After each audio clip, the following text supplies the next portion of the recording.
a lot of my clients are doctors and lawyers and businessmen and whatnot. And I explained that to a doctor one time, and, and he comes back with his own analogy. And he's talking about like all the changes and layers within the colon. He's like, yeah, colon, a lot more surface area. I was going to go with the brain, but yeah, right in the butthole. Yeah, exactly. yeah. He's like, I'm a butt doctor. So that's, yeah.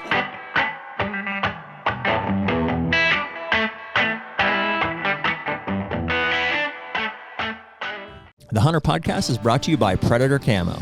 Man, this one feels good, right? I know people have been looking at this picture over your shoulder for a while now. I think that was 2018, but we just, over the last, how many years, keep coming back to Predator Camo because it's been so damn good for us. No doubt. I think we bought our first set off of Jen at the Archer Trade Show almost 10 years ago. Yeah. And Jen's still with the company, and the patterns have only improved since then. They actually were recently acquired within the past couple of years.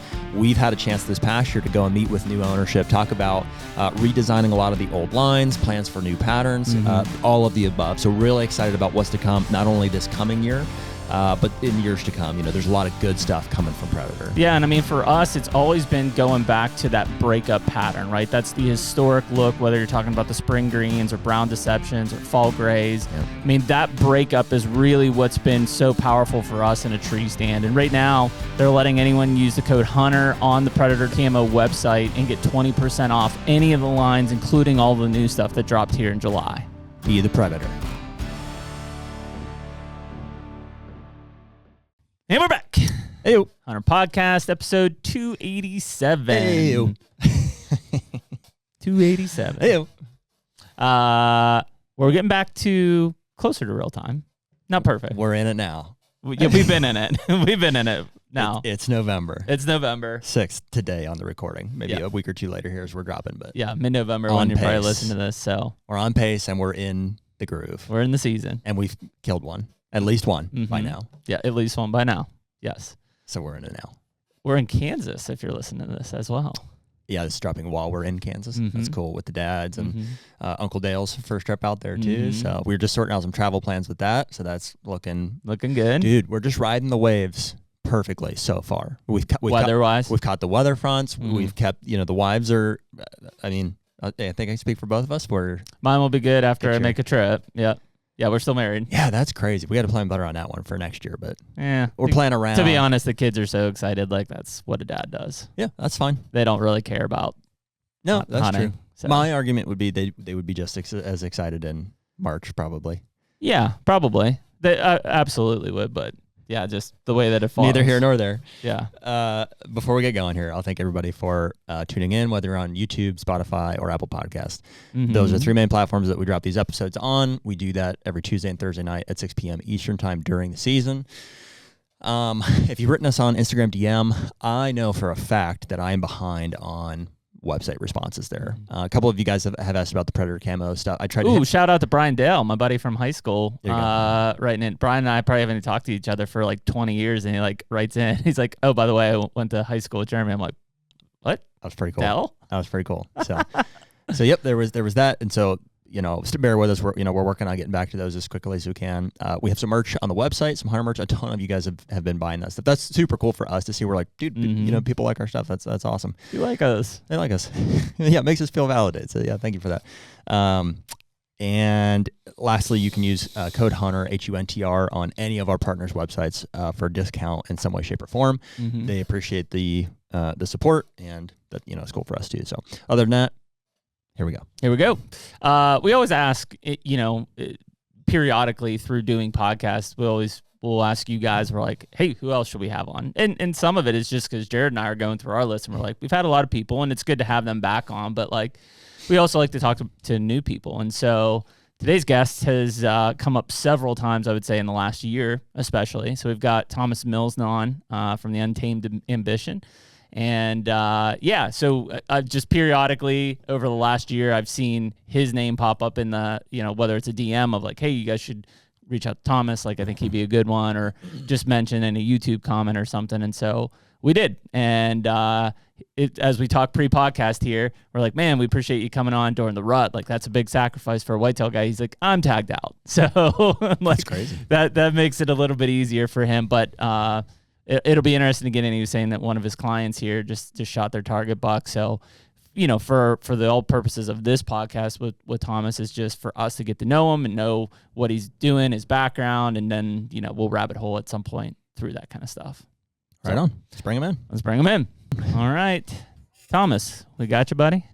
I'm here. All right, man. Well, we appreciate you coming on. Like I said, I guess pre-podcast, you're like, I'm tagged out, so not as painful to not be in the woods this morning.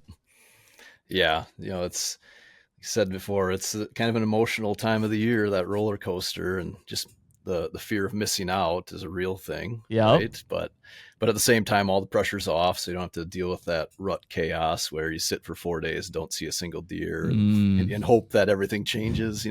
Yeah. And I'm not. We've talked previously on podcast. I'm not real good at that. I'm not good at the patience of like wait him out game. I'm strategic of like go in and kill him, but when it becomes a waiting game of patience, yeah, I struggle. Thomas, how many tags is that? You say tagged out. How many bucks have you shot this year?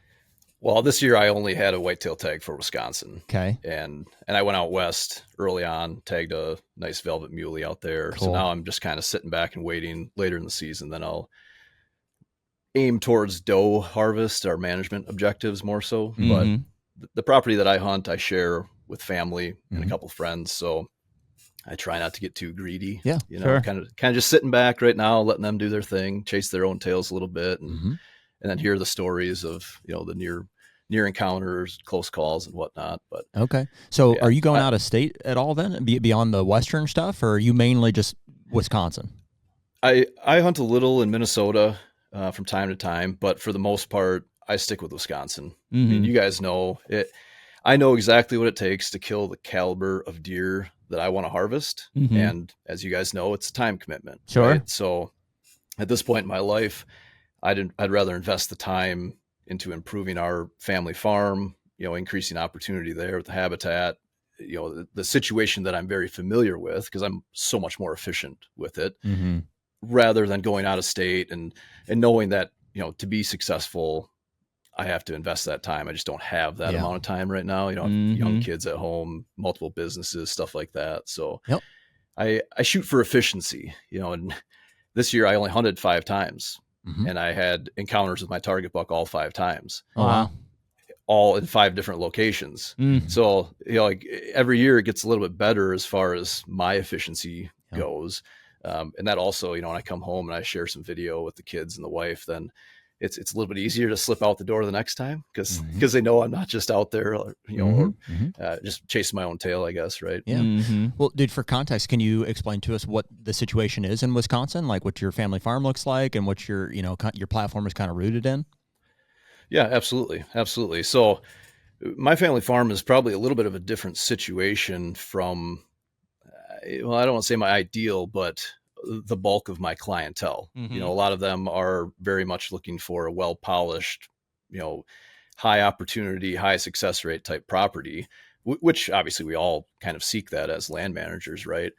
But this farm is an active dairy farm. So the number one priority is farming operations. And as most farms are, the wildlife land management side of things usually takes a back burner to that. Yeah. So that's kind of like my foundational perspective is growing up in that more, let's call it utilitarian, extractive type mindset with the land, right? And then seeing the problems that come with that. But ultimately on the hunting side of things, I have a huge advantage. And with my background in wildlife biology, I've learned a lot about studying animals, let's say. And our farm's big. I mean, right now, I don't even honestly know the total acreage because kind of in that mode, we're buying whatever land we can buy to ensure that it stays either farming or wildlife habitat and doesn't get developed. But the main home farm, as far as like contiguous acres go, and it's kind of broken up with the topography, but it's all connected in one form or fashion, is right around 1,500 acres. Okay. And of that 1,500 acres, about 350, 400-ish are either pasture or timber for, huntable land. The rest is all tillable. Okay. So, but I'm in southwestern Wisconsin. Jared's farm is very much the same, is why he's saying that. Yeah. His family farm. Okay. We've got a 1,000-acre farm in Ohio that's like probably the same ratio. You know, it's like very little timber, but it's not active farm. It's just, so maybe we're at a slight advantage from a future standpoint. It was a cattle farm, though. It was a cattle farm, but now there's no cattle on it. Maybe there's not as much ag, but not to steal the spotlight from you, but I can relate. No, and that's interesting too. So is it, of the tillable land, is it cash cropped right now, or some CRP combination of it? I want to say there's 300 to 300 that's cash rent, probably something like that. Some still just pasture. Yeah, we have another quarter of it, maybe, or maybe slightly less. That's still, if you want to call it wasted pasture acreage, or it's like project acreage, outside of timber. Yeah. Okay. Yeah. So very, very relatable situation. Yeah. And then when you look at deer movement from a high level, and then mirror that on the farm or correlate it to the farm, we're in southwestern Wisconsin, the driftless region, right? Yep. So it's super hilly. Where I live here in La Crosse, Wisconsin, it's bluff country right on the river. As you go further south, where our family farm is, it's more soft rolling hills. And if you guys have ever been in like the infamous Buffalo County, or heard, obviously you're aware of it. So Buffalo County is almost like the inverse of where I hunt. Where in Buffalo County, all the ridge tops are timber, and then as you get down in the valleys, that's where more of the tillable is. Where I hunt, it's like almost flip flop. So all the ridge tops are tillable land, and all the valleys and whatnot are timber. So there's pros and cons with both, but ultimately you really have to be mindful of the thermals because they control everything all the time. But as far as the movement goes and overall herd management, because of that topography and how the farm lays, it's kind of broken up, at least how I've recognized it over the years. It's kind of broken up where it almost hunts like there's 3 or 4 different deer herds. So that's the big advantage that I've had, where, the first and foremost, most important aspect of killing a big deer is having a big deer. Right. Yep. So many years there'll be, a high quality buck that I want to chase in this valley on the farm, and realistically his range is, hitting that valley. It's not where he lives 100% of the time, but he's hitting that valley. Or maybe he's on this valley, or once in a while, actually more frequently now with habitat improvements, you see a lot of these bucks shifting where their summer range will be in this valley on our farm, and then their fall range will be in that valley on our farm. So it's really cool to track them. But like I said, that is my advantage in both learning and also having opportunity, is having situation like that. What's a realistic count of, like, call it mature animals? Like, do you have a ballpark of how many 3, 4, or 5-year-old plus deer you'd have, and then how many guys are hunting the farm? Yeah. So, let's start with that. How many guys are hunting the farm? Okay. I share that farm with 17 other hunters. Holy cow. So, wow, and if you want to talk about pressure, everyone loves to talk about how pressured Michigan is, right? Yep. There's 17 other hunters there. And actually just last week we did I hosted a community deer cooperative and invited all the neighbors. Had about 35 neighbors show up, and 60% of them were Amish. Yep. So there's a lot of pressure. A lot of pressure, you could say. A lot of pressure. It's that makes your farm look like a freaking desert. There's nobody hunting. Yeah. And the challenge really is, not all 17 hunters are bow hunting. Right. There's about 4 or 5, depending on the year and, other people's schedules. We have around 5 or 6 other guys that bow hunt. Actually, half of those guys are hunting with crossbows, but let's just call it bow hunting. Yeah, we get it. And then there's also we'll call it that. Yeah, sure. Do. Yeah. And then there's also 4 or 5 guys that fall turkey hunt, right? Okay. Oh wow, yeah. So there's a lot of pressure on the farm, and then on top of that, you have, again, the farm operations happening. That it's not like they're mindful of keeping pressure out of areas if cattle get loose or equipment breaks down. Or, I could tell you story after story of situations where variables changed dramatically or were completely removed. Like one time I left for college after planting a nice fall food plot, and I returned and literally the entire food plot was gone. Like the topsoil stripped away, 12 feet of clay removed because they used it to build an earthen pond essentially. So it's like things like that happen. Things happen. But yeah, exactly. And again, like the priority is never the wildlife on the farm, or for sure not the hunting, right? Until my dad and some of my uncles and stuff, they're the diehard gun hunters. So once it comes to gun season, then that's priority for like 2 to 3 days. So that's what I was going to say. Like if we're airing this, I think the 18th is when it airs. This upcoming weekend will be opening weekend for Wisconsin, right? Correct. So are all 17 people, give or take, plus or minus a couple, gun hunting opening day? Yes, sir. Wow, that's a war zone. It absolutely is. And is it mainly family or friends and family? Like that's the dynamic? Yeah, for the rifle season, it's all family. Okay. Yep. So it's uncles, cousins, and now we're at that next generation too. Sure. Where a lot of the cousins, kids are coming back too. So and that's the most important element or aspect of it, which I 100% agree with. When I have conversations with my father, who owns the farm and ultimately makes the big decisions, I'm trying to promote long-term sustainability of this group thing that we have going on. And his mind is always on the short term. Like, well, we just got to keep the family coming back. So we don't want to tighten up, create too many rules or obstacles in the way.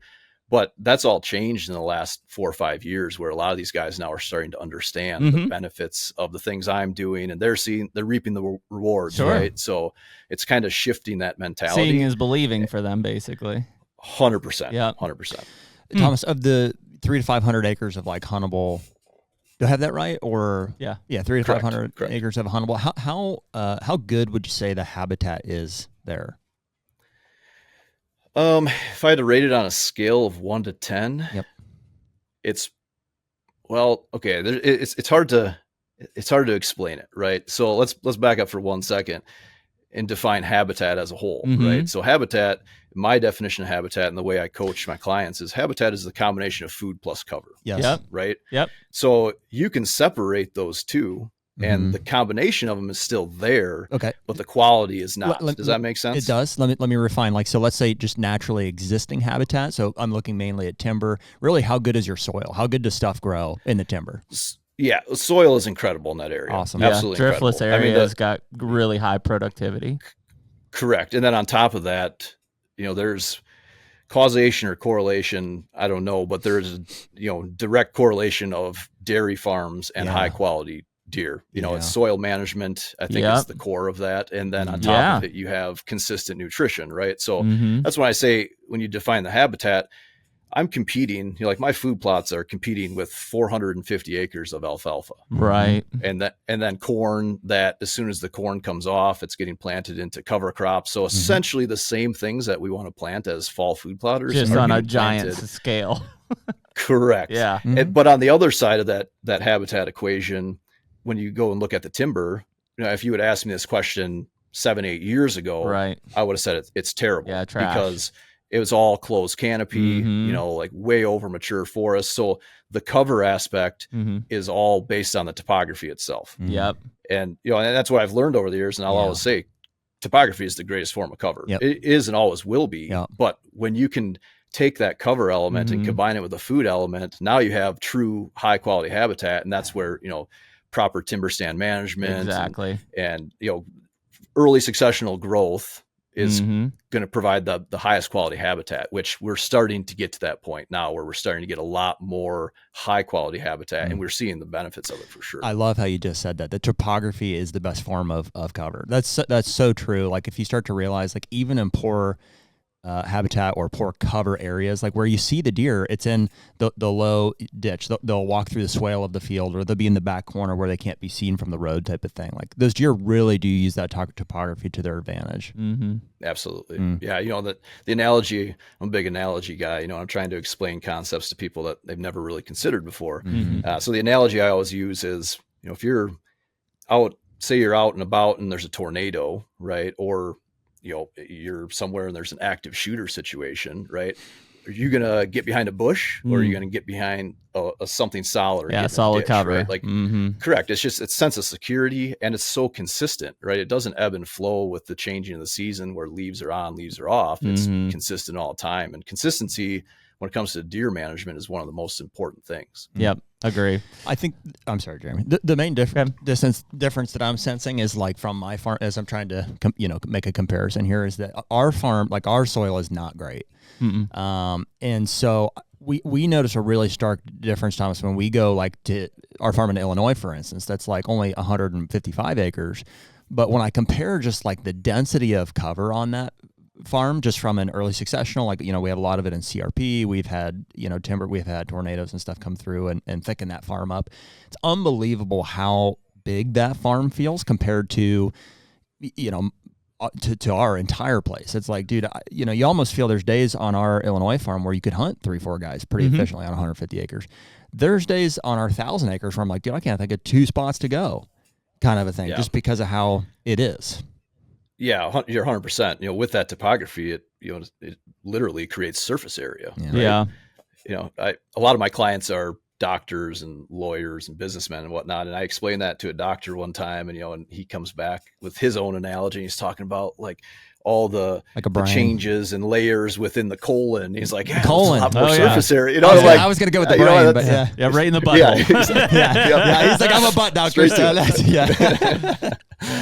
Let me stick my finger in this farm. It's relatable, right? It is.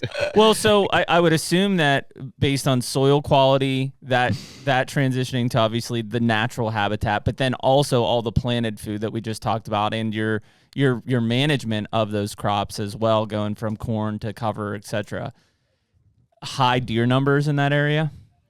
Insane. Yeah, insane deer numbers. I just actually did the 2025 herd analysis on our farm early October.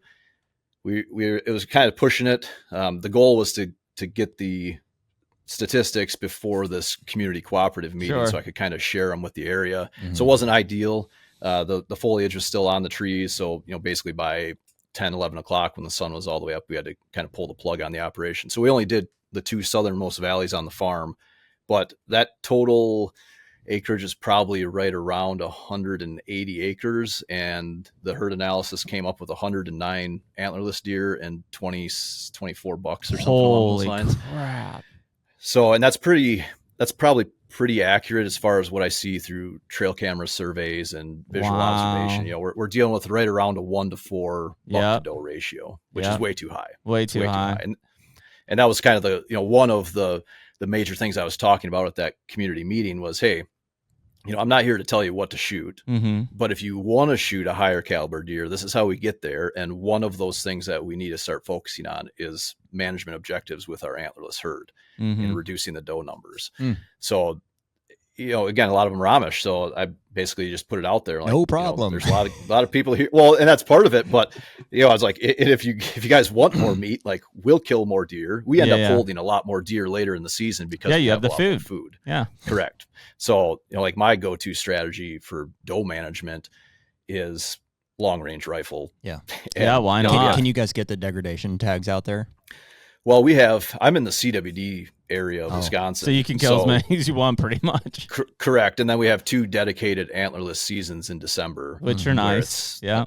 Correct. I really do like them. Yep. And I agree. So it's just, you get down to the end and you're like, okay, there's a big group of does there, big group of does there. And that's where suppressed 300 Win Mag at 400 yards. You can fill a few tags in one sit. Absolutely. Is that like any and all means? Like with a CWD tag, can you like bait them at night with a thermal type of? No, it's not that extensive. Okay. It's just another rifle season or gun season, I guess, but antlerless only. Yep. Okay. Is there an archery season overlapping that, like for antler deer at that time? Yeah, our archery season starts mid-September and runs, depending on where you are, it runs about till the end of January. Yep, that's what I thought. And so you can archery hunt through those times, but you cannot kill an antler deer during that time frame. That is the only downside. That's been the one thing that we've talked about, like in Ohio and some of these other states that clearly have antlerless problems, right? And it's it is what it is. It's because people want to kill a buck. They don't want to kill a doe, and whether that's from a processing standpoint, cost wise, or finding one, or whatever it is, like they want to kill a buck. And so, if you look at a lot of the seasons they try to put in place to help increase the antlerless harvest, there's typically a valid buck season overlapping, right? Whereas, and we don't have it anymore, but when I was growing up, we're from Pennsylvania, so very similar to Wisconsin in terms of heritage, tradition, history. We had a 2-week buck-only gun season, followed by a 3-day doe-only season, and there was no other seasons in. And dude, it was a war. I mean, you want to talk about antlerless deer getting killed? I think we shot like 200 to 300,000 does in 3 days. Wow. Like just, wow. But it was because buck season was over. So if you had a tag steal, there was no other seasons coming up. There was a late season, but nobody hunted it. So if you wanted meat for the freezer, you had 3 days to go kill a doe, basically. And so it was highly effective. The conversation then was, as we lost some hunters, right, and access started to disappear, especially around the suburban areas, well, let's just go back. Let's do concurrent. If we give them 2 weeks, then they're going to kill even more does. Not the case, right? Because now most of those guys are like, well, I don't want to kill the first doe I see. I'm waiting on a buck, right? Season ends, and they're like, uh-oh, I didn't shoot anything, and there is nothing afterwards. So it's interesting in that side. We've seen the same thing. The best, I was just talking to a friend about this last night, actually, what I would call the glory years that we had, where we saw just an insane amount of high caliber deer in the area. 2017 was like the precipice where I killed a 214 inch deer. That was the first year that anyone else had ever killed a mature buck on our farm other than me. Wow. And then within a mile of our farm, there was like 6 or 7 other 170 plus inch deer harvested.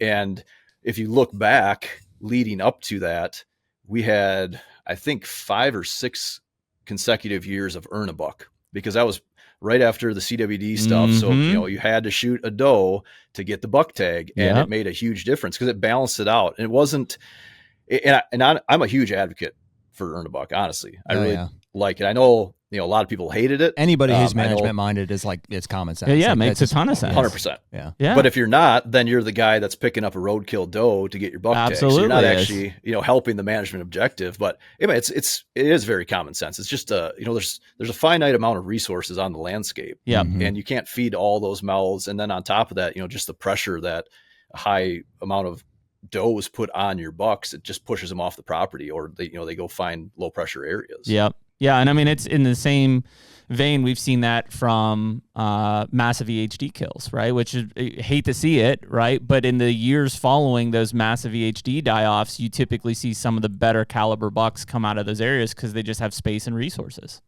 Correct. Yeah. Yeah, that's the proof right there. It's, again, like no one wants to know that there's a pile of dead deer. But that's where the Earn a Buck, I thought, was such a great program, because if one person just does their part, right?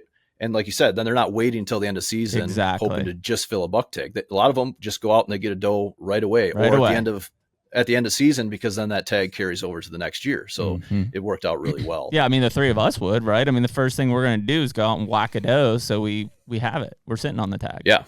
Exactly. HUNTR Podcast is brought to you by Deer Grow. Man, hard to believe, but Deer Grow has been the sponsor that's been there since the beginning of the HUNTR Podcast. Back in 2021, I think that they were the only partner that we had, but it's such a cornerstone brand and set of products for our food plot strategy throughout the year. No doubt. And it seems like we used to have an off season, but not so much anymore. It's like when the hunting season ends, it really rolls right into food plot season, habitat projects, all of the above.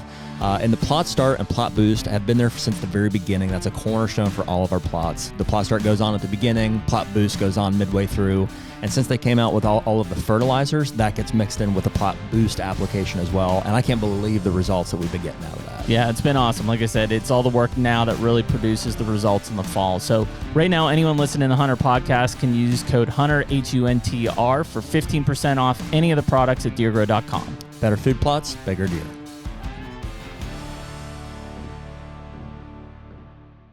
It's really hard because we've had a lot of discussions with state agencies and just, people in general, other consultants. And, from a management mind standpoint, we're like, it almost seems like a no-brainer. I'm like, you have a doe problem, yet, your answer to trying to kill more does is either increase bag limits, add seasons when they overlap other buck seasons. And like, none of that clearly works. I'm like, why don't you just make them kill a doe? The resistance from state agency is it's unpopular. People just, of course it is. The general public, don't want because they want to kill a buck. They don't want to have to do it. And so for that reason, they think that they'll, lose hunters over it, which they're not willing to do. Well, yeah, you're 100% accurate on that. And the other side of it too is there's a lot of hunters these days that don't actually consume the meat. A lot of them. Yeah. A lot of them, which is unfortunate because it's a valuable resource, but if they are not consuming the meat, then like you said, it's more of a burden than anything. It is. Because they're going to tag that deer, and then what? I got to take it, and I got to find some place to donate it, or what do you think that's a Feed lot? Do you think it's a lot? What do you think is the percentage of people that harvest or eat their own deer meat versus want to find something? Well, in my area, it's probably skewed because again, most of my neighbors are Amish. But I mean, within our hunting cabin alone, of those 17 guys, I bet you only 50% of them actually want the meat. 50%. That would be my guess anymore. Yeah. It's probably 50%. Yeah, like all of them probably want some meat, but they're like, hey, we've shot a handful of them. I don't need all this meat. Yeah, they want like Correct. 10 pounds of beef jerky or deer jerky from it, and some they, summer sausages. Some steaks in the back straps. Yeah, that's it. Yeah. Like they're just not, they don't want the other. Well, I would say, I'm somewhat in that boat there too, just because it's like, I want some deer meat, but like I can't, if I shoot even 3 to 4 deer throughout a season, like if I shoot 1 or 2 bucks and 2 or 3 does type of thing, it's like, we're not going to eat all that.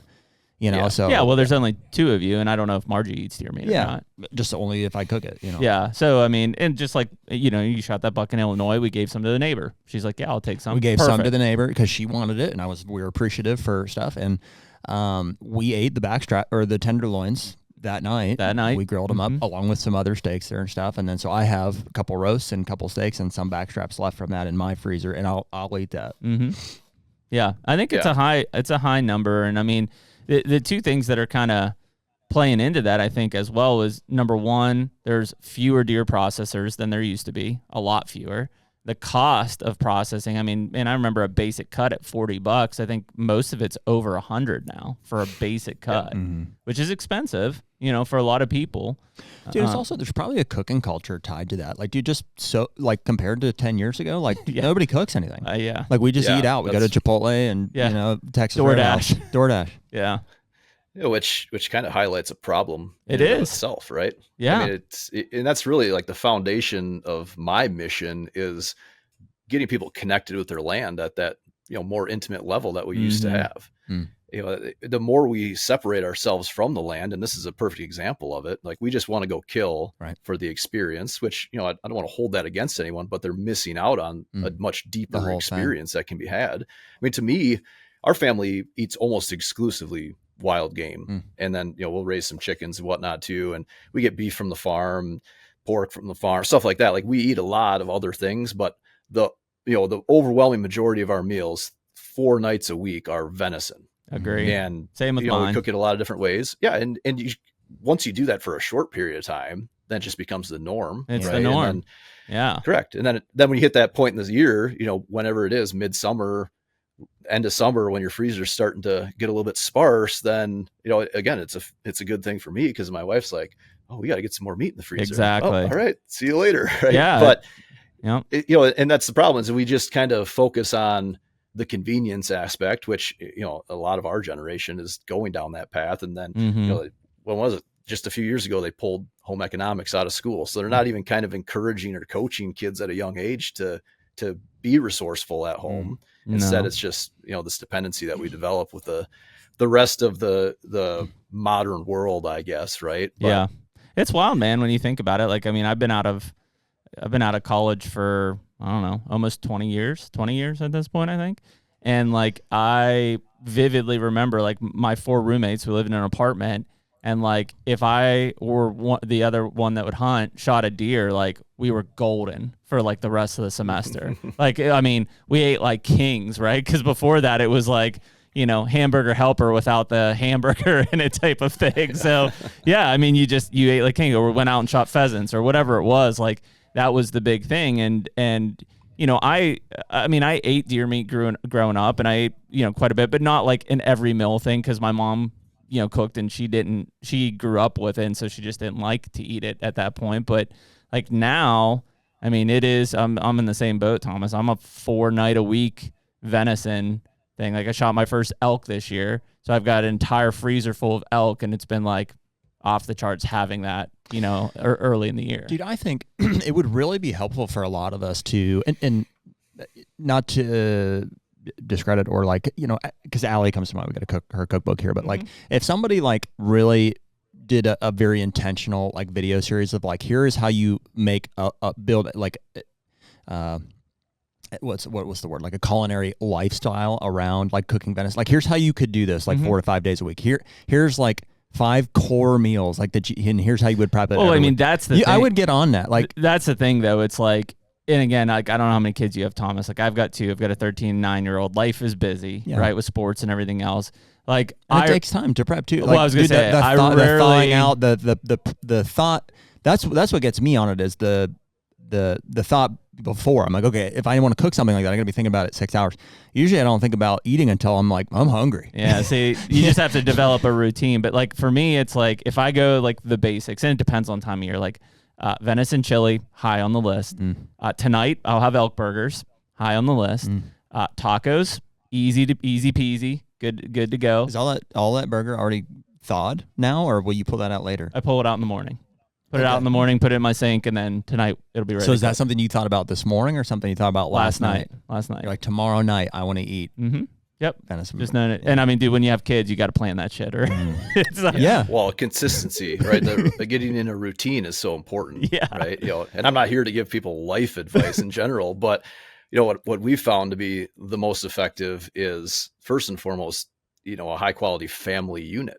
Yeah. It doesn't take long to create a really delicious, nutritious meal when 2 people are doing it. And that's how most situations are for us. And back to like the burger thing and plan prep, it all starts when you process it. I process all of our meat, and pretty simple. I pull out as many steaks as I can, save a couple roasts. Maybe they become roast, maybe they become jerky, whatever. And then the rest gets ground up. Absolutely. And I put it in a food saver bag, 2 pounds at a time, smash it flat so it stacks real nice, but it thaws really quickly. So within, you can put it in hot water and thaw it out in 30 minutes or so, right? Yep. So it flows, but then one person's prepping the meat, whatever it is, the other person's prepping the rest of the meal. Fresh salad, throw some potatoes in the oven, whatever it is, it goes pretty quick. And our staples are tacos, almost, one night a week, almost always. We do burgers one night a week, fresh cut fries, and then we usually do steak at least 1 to 2 nights a week as well. Yep. So, like those are the main ones. And then, beyond that, honestly, take any vegan cookbook out there and just add meat to any recipe, and it's always amazing. Right? Yeah. It's like, because there's no flavor in it otherwise, but you add the meat to it and you can't go wrong because it's a well-balanced meal at that point. Yeah. But that's just kind of how we roll. And once you get in that routine, and my wife's really great about, she has to have that plan mapped out. Same with mine, man. The menu's already listed, right? Yeah, she just tells me, she's like, here's your options for tomorrow. I'm like, okay, tacos. What about exactly? What about lasagna? You guys ever do lasagna? Oh yeah, lasagna is great. Yep. But that's a more intense, more involved, huh? Yeah, type of thing. Like if there are some, like I'll tell you one of my favorites, whether I use steaks or if I feel crazy enough and I have enough backstrap, is jalapeno wrapped with cream cheese and bacon with venison in it. Takes a little bit more time, little thought process. A little appy. Yeah, but I mean that's a main meal, dude, with the right size. Yeah. Because I mean, I've had that before. If I cut up a pound or so of that, that'll make 35 of those. And I mean, between Emily and the 2 kids, like backstrap jalapeno poppers, what you're talking about. Yeah. Baller. Yeah, my mouth's watering a little bit. I know, man, like off the charts. Like those are the like special things, right, that you go through. Not that like just a good backstrap cut or whatever isn't good, or like fajitas or something. But yeah, I mean, there's just constant. We're big on like I usually take one of the roasts and I'll do like a French dip. So sear it, onions, mix and stuff, put it in the crock pot, let it go all day. Freaking pull that, and then you come back after kids are out of school and stuff, ready to rock. There you go. Au jus, ready to rock. Regular homemakers. Pretty cool. It's not that hard though. That's what I'm saying. Is like it's not. The worst is, and I mean I'm okay because I'm a pretty simple guy. Is like we'll get to the point. I'm sure you have this too, Thomas, with your wife, where I'm like, we eat the same thing like every week, like in just like different rotations. And so it's like, man, we should do something different. But it's nutritious and everybody likes it, and it's simple. Like, dude, we've been so spoiled at my mom is a way better cook now than she was like when we were growing up. She was never a bad cook, but it was it's pretty basic, and she didn't have the time to like, it was hectic, learn to enjoy cooking. But since they've retired and we're out of the house and stuff, she's really like gotten very good at it. And I'm always excited for a mama pressure dinner. Dude. It's really nice. And she's got like a pretty epic garden. So everything is like fresh, and she takes the time to do all these like homemade mustards and like, all this fresh veggies and stuff. And she's like, she'll experiment with like all this like cool stuff in her. And my dad's a big walleye fisherman too. So there's always, between, the venison that we shoot, whether it's deer or elk, the walleye that dad's caught, or they've got friends from church and stuff that they buy pork from, or steaks and, bacon, and they'll do stuff like that. So when we go hunt at that's my family farm there in Ohio that I mentioned to you, the meals the are spread is nice, on point. Yeah. Well, yeah. And that, that brings me back to where I sit with that, connection, or what I really value with harvesting an animal. I love nothing more than to bring someone into our home that's never experienced venison, or even better, had bad experiences with venison. And show them what it can be. Right. And, you go back to like my childhood, it's the same way. My dad, I was just coaching one of my nephews on cooking venison steak, and I was like, don't do it how he does it, which is 90% of the time you're not thinking about it. So it comes out of the freezer. Yep. Sometimes they throw it in the microwave to thaw it out. Yeah. And then, then it's roll it in flour, fry it in butter until the blood boils out, flip it over and a little bit longer. I was like, at that point it's shoe leather and dry and nasty. On the other side of that, get that steak at room temperature, cook it fast, cook it hot, get it off there, let it settle, salt the shit out of it. Right. Yeah. And you're good to go. And it's hard to screw it up if you think about it that way. Yeah. I would assume, growing up on the farm side of things, have you always processed your own deer? No, actually I started processing my own deer probably when I was in high school, late in high school. Right around that CWD time frame, because like you said, a lot of the processors shut down. And before that, we would take it to any one of the local butcher shops, and then they'd bring it back, and then you don't know, are you getting the same deer back? What is it? I think it's one of the most valuable skills. I did it probably in high school too, because I just hunted every season I could. So I just started killing a bunch of does, and my dad's like, I'm not paying for you to get these processed. Like, you got to figure it out yourself. So like, you just learn to process it. But like, now to me, like, that's one of the most like rewarding parts, is like to sit there with it hung up and like just start like visualizing the cuts and getting like, to me, that is like the culmination of everything coming together. Well, that, and you spend so much time pursuing these animals, right? And especially if you're targeting a specific buck, and in your mind you've kind of painted this picture of that deer's personality, his attitude, what he's doing.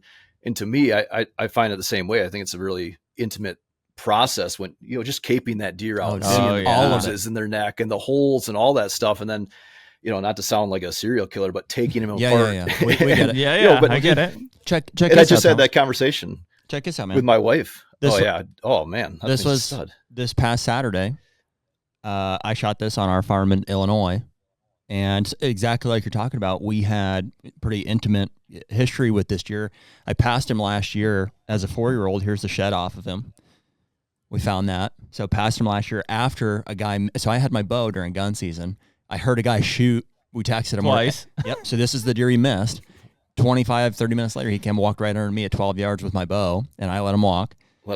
And then I shot him this year. And then, so we had a couple days left of the hunt. And so Jeremy was hunting just right up the hill there. So I was trying to be quiet doing it. But like, dude, I really did enjoy the process of like, I start with, obviously you got them in the field, and I'm happy with that, because I've learned things over the year too, where eventually now I've got a pelvis saw and stuff, and I'm like, I feel pretty efficient at it. We do a good job with it.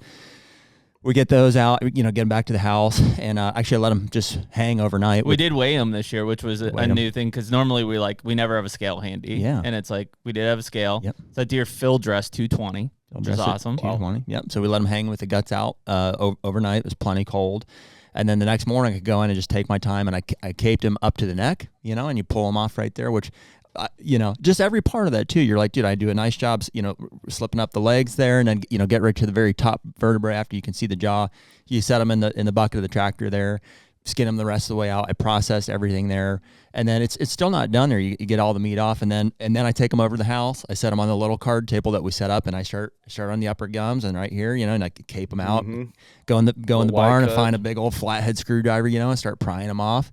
we've learned over the years to bring the Sawza, so then we have the Sawza. And so by the end of it, I can end up with like a totally finished product of like a clean skull plate ready to go, a cape in the freezer ready to be mounted. You took that picture of all the back straps, all the roast and everything, all just laid out on the table, nice and clean, just and organized. It's all ready to go. I know, what's what. There are some going to the neighbor, right up the road there. The rest is coming home with us.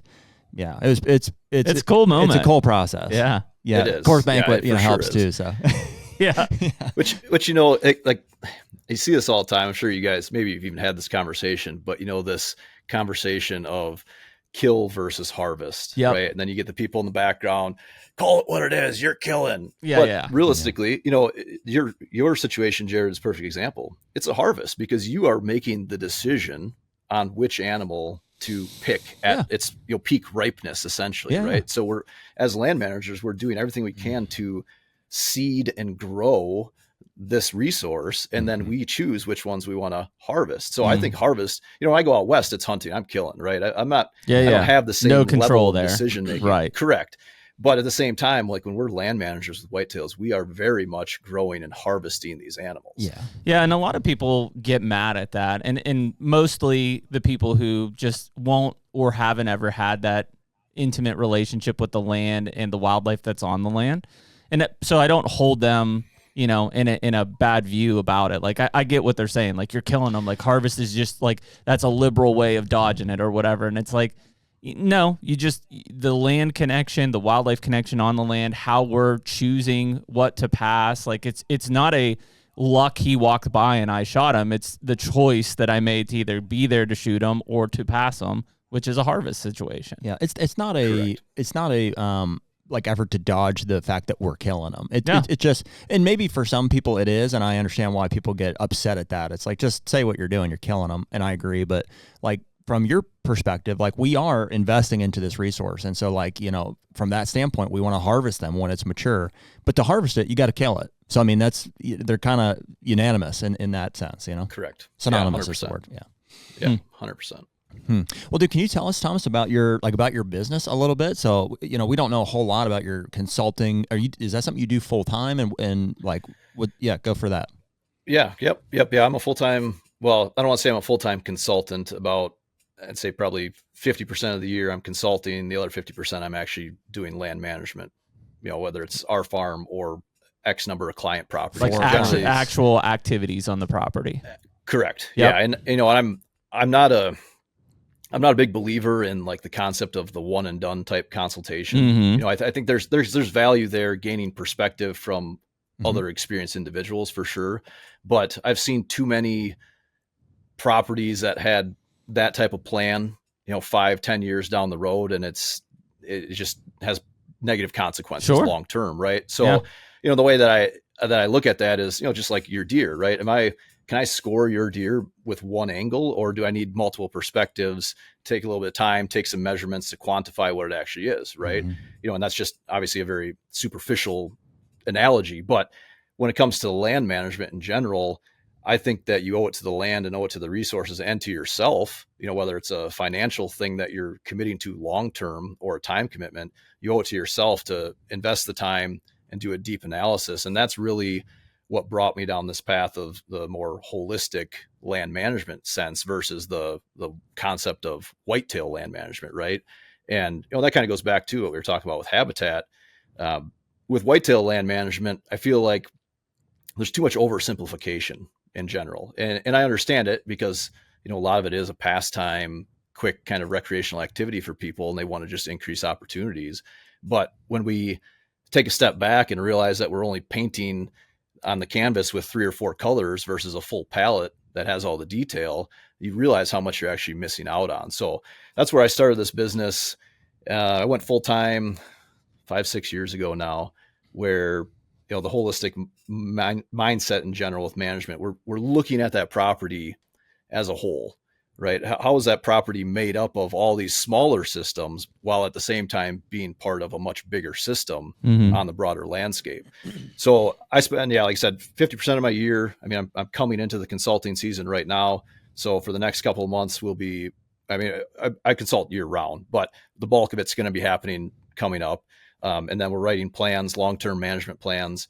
And then the rest of the time I'm, either doing project management on properties, or I'm actually doing the work and the management on the other properties. Okay. What kind of, like, how many properties are you seeing? I mean, if you want to share that, or how far are you traveling for those type of a thing? Like, what's the scale? Well, luckily I used to travel a lot farther. I've really shrunk that down. So my furthest northern client right now is up in Duluth, Minnesota. It's like 3.5 hours straight north of me. And my furthest southern client is in southern Iowa, actually northern Missouri, southern Iowa. He's got a couple properties, but so that's, kind of 4.5, 5-ish hours south. Gotcha. I tighten that down. Like, I'll consult in a pretty broad range of areas, but as far as the clientele that I'm looking at, potentially offering long-term management services, I try and choke that down as close to home as possible.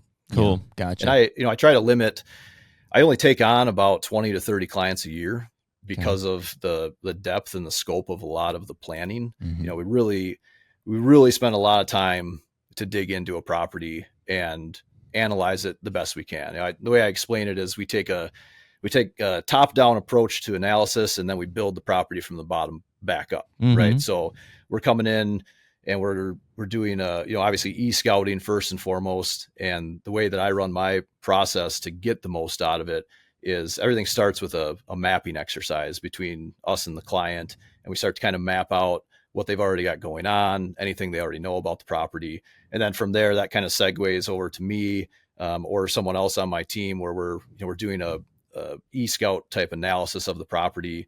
And then depending on the plan level, we will actually send in a drone for a thermal herd analysis. And then on top of that, they're pinning where these bucks are bedded, where the does are bedded, stuff like that, which is all subjective to the timing of the year, right? So there's a lot to be desired there, but essentially we're trying to gain as much perspective as possible when we show up and do our site and resource analysis on that property. And then we're digging in and, beyond just the hunting side of things, we're trying to look at that property for what it is. And again, how it fits into this bigger system, and, what can that property offer you? What are the potential resources, the resource value on the property, whether it's timber, whether it's, managing the watershed, whether it's cropland, something like that. And then what can we get out of all of that in a way that is sustainable long-term and also obviously meets the landowner's management objectives and their long-term goals. So by the time we break all that down, boots on the ground, we're pulling soil samples, again, depending on the time of the year. Sometimes depending on the size of the property, the complexities of the property, maybe there's multiple trips to that property to collect all that information. I've got a full-time agronomist on staff. I work with a bunch of different regional foresters. So I generally, again, depending on the situation, I generally try to always gain a couple added perspectives on that. I see it this way. How do you see it? Let's, make sure we're doing our due diligence before we say, go cut all that, right? We can't take back that 400-year-old oak that we just cut down. Or, if we start altering the watershed, we can cause some pretty catastrophic issues down the road, right? If there's little things that are overlooked, they come back and they bite us. And that's, again, like I've seen on so many properties where they've had kind of a quick, dirty plan and they do this thing. And then my phone rings when someone says, I did this and it was great for a few years, but now I'm not seeing the same benefits that I used to see. And I don't know how to come back from it because there wasn't really a long-term management plan there in general. So with my process, once we do all that scouting and information collection, then comes the actual design process, right? Or the design element involved. So, we're designing this property based on how you're going to manage it first and foremost, right? What are the tools that you have at your disposal? What's, your skill level, your budget, right? Is it something you're going to be doing, or is it something you're going to be hiring someone to do? And then what are the available resources in your area? But we lay out the property with that hunting element in mind. And well, in this specific situation, because I do consulting and project management on backyard native landscaping all the way up to larger agroforestry systems for like pasture pork operations, silvopasture, stuff like that. It's all the same thing, right? We're strong emphasis on native habitat and long-term land management, right? It's just the scale of it and the ultimate goals. So with the whitetail side of things, we bring in that design element and we're breaking everything down. And, ultimately we end up with this beautiful color coordinated map that we hand over to the client, right? But that's not a plan. that's a goal or our destination that we're aiming for. And I think it's really important that remains somewhat flexible too, so that, we can alter things as time goes or if goals change. But once we have that design in place, then it comes the actual plan. And the plan to me, which is inevitably that roadmap that's going to get them to that final destination. That plan is going to be a multi-year timeline with projects laid out, both projects and programs. And then they're going to be prioritized based on, what I would refer to as maybe a macro type improvement, something that is going to have a massive impact or create a lot of disturbance where we maybe have a lot more cleanup work, something we want to get done right away before we try and do other things.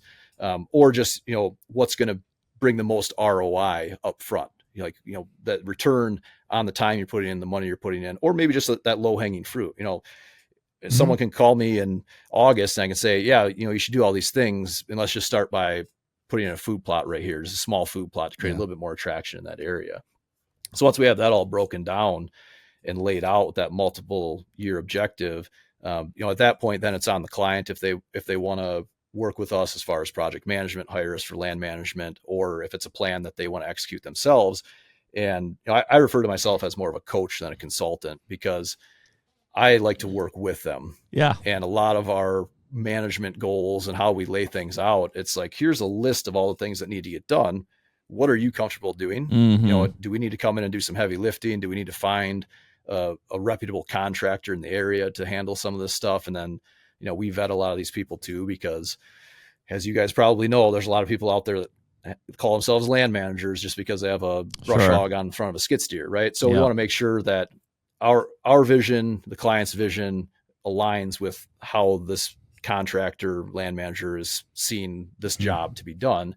We get that all laid out.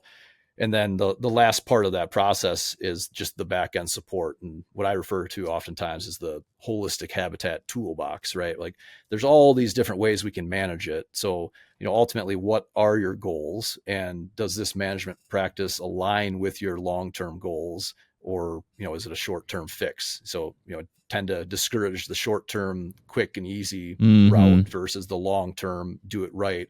And that's, and that's a big reason why I do things the way I do, because when you're working with people that ask you over and over again, what's the best way to do this?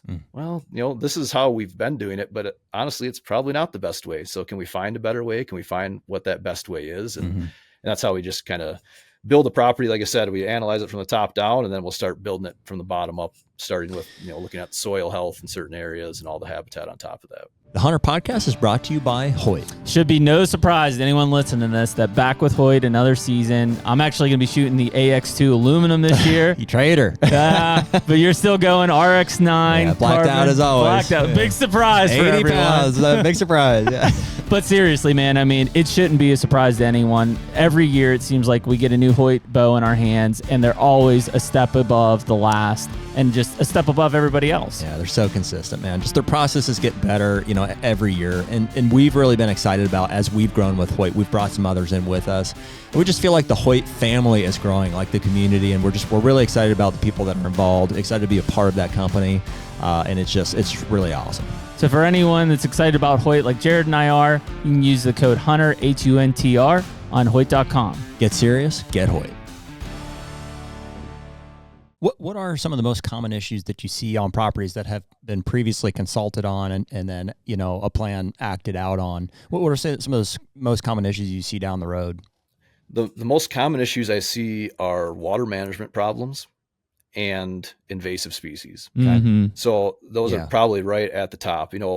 As subtle of a thing, especially in hill country, when you cut a tree, the way that tree falls, especially if it's a big tree, that can result in water tracking down a hill and creating a ravine over time, or it can slow water down and keep it on the landscape over time. So, little things like that really come into play. I can't tell you how many farms I've been on that just have had some massive erosion problems. And it might not be directly related to a previous plan. It might just be a total lack of a plan. Sure. That, incorporates water management. On the invasive side of things, that's probably one of the more common things across the board, where someone came in and wrote a plan, and I'm not critiquing or analyzing their layout. and without knowing the full extent of where their mindset was with it. Yeah, but they'll come in and do like a crop tree release, and then all the invasives just take off. Yeah, correct. Explode.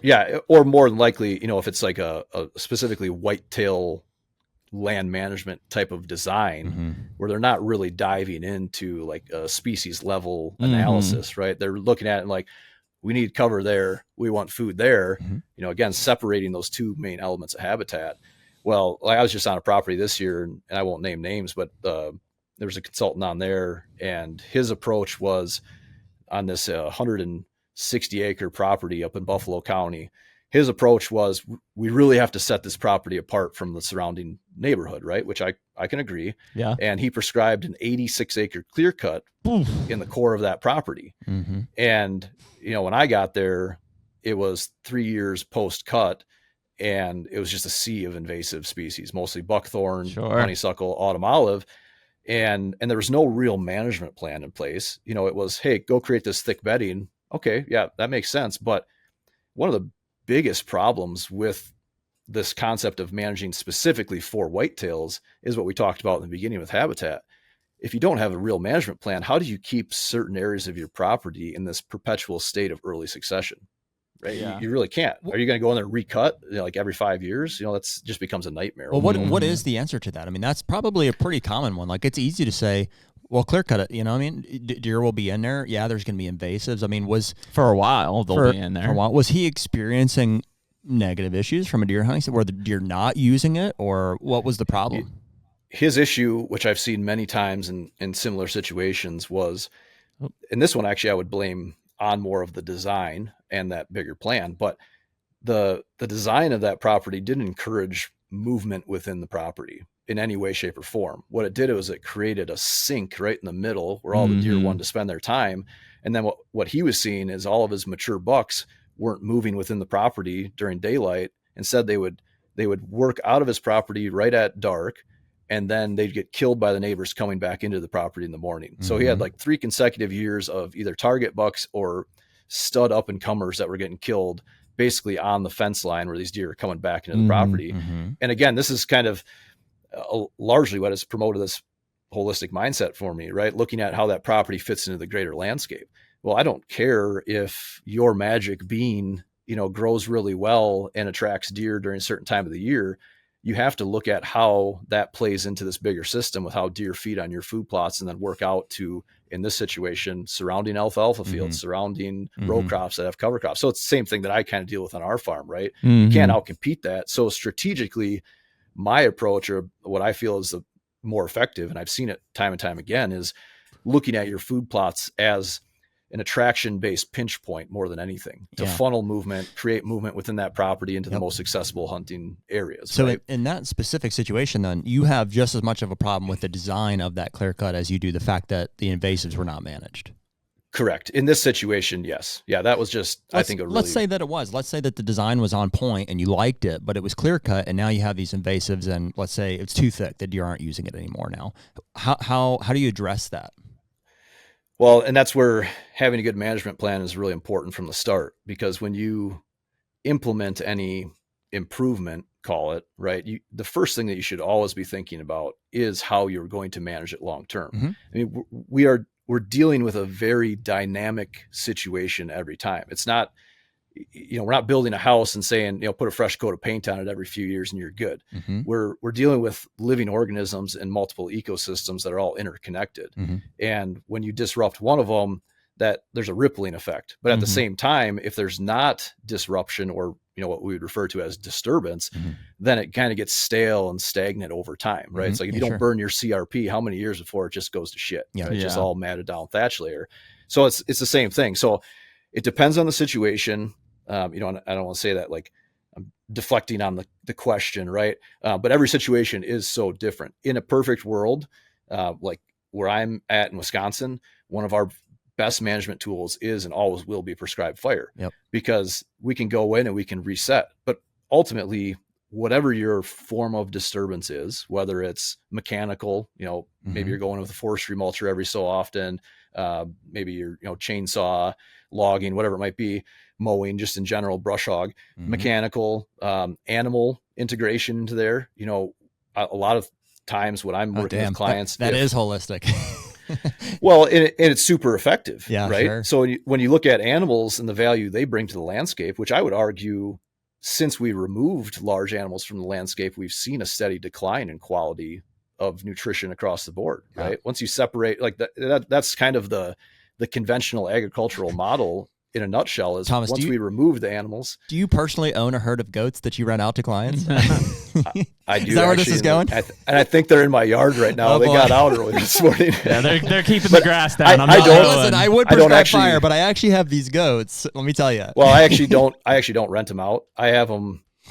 I'm using them to manage my own habitat. Yeah. It'd be a few years before I'm caught up on them. Yeah. But the goats are just one small aspect, and they are very valuable for invasive species removal. Sure. But again, it just depends on the situation. Yep. I actually like the goats, even if you're using like a cut and treat mechanical chemical combination. The goats they make it far more efficient, because if I put the goats in an area first, they go in and they break off all the small branches and break all the thorns, and they pick up all the stick tights and all the nasty crap. And then we could work through there exponentially faster.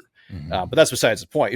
Cattle are probably the most beneficial in general. And I'm not here to say everyone needs to have a herd of cattle, but what you can do, there's multiple different advantages to cattle on your property as a whole, and this, again, holistic mindset, you're looking at everything from the land, how it's made up of all these systems, but also the community effect and the economics on that property. Mm-hmm. So if I go to a property, and new client in mind, his neighbor has beef cattle, right? So if I write a management plan where first and foremost, we can get cost share to fence off his property, then we can drop his taxes because it's going to get zoned agriculturally. And then a certain percentage of the year, these cattle are on his property where we want them to be at the time we want them there for the duration that we want.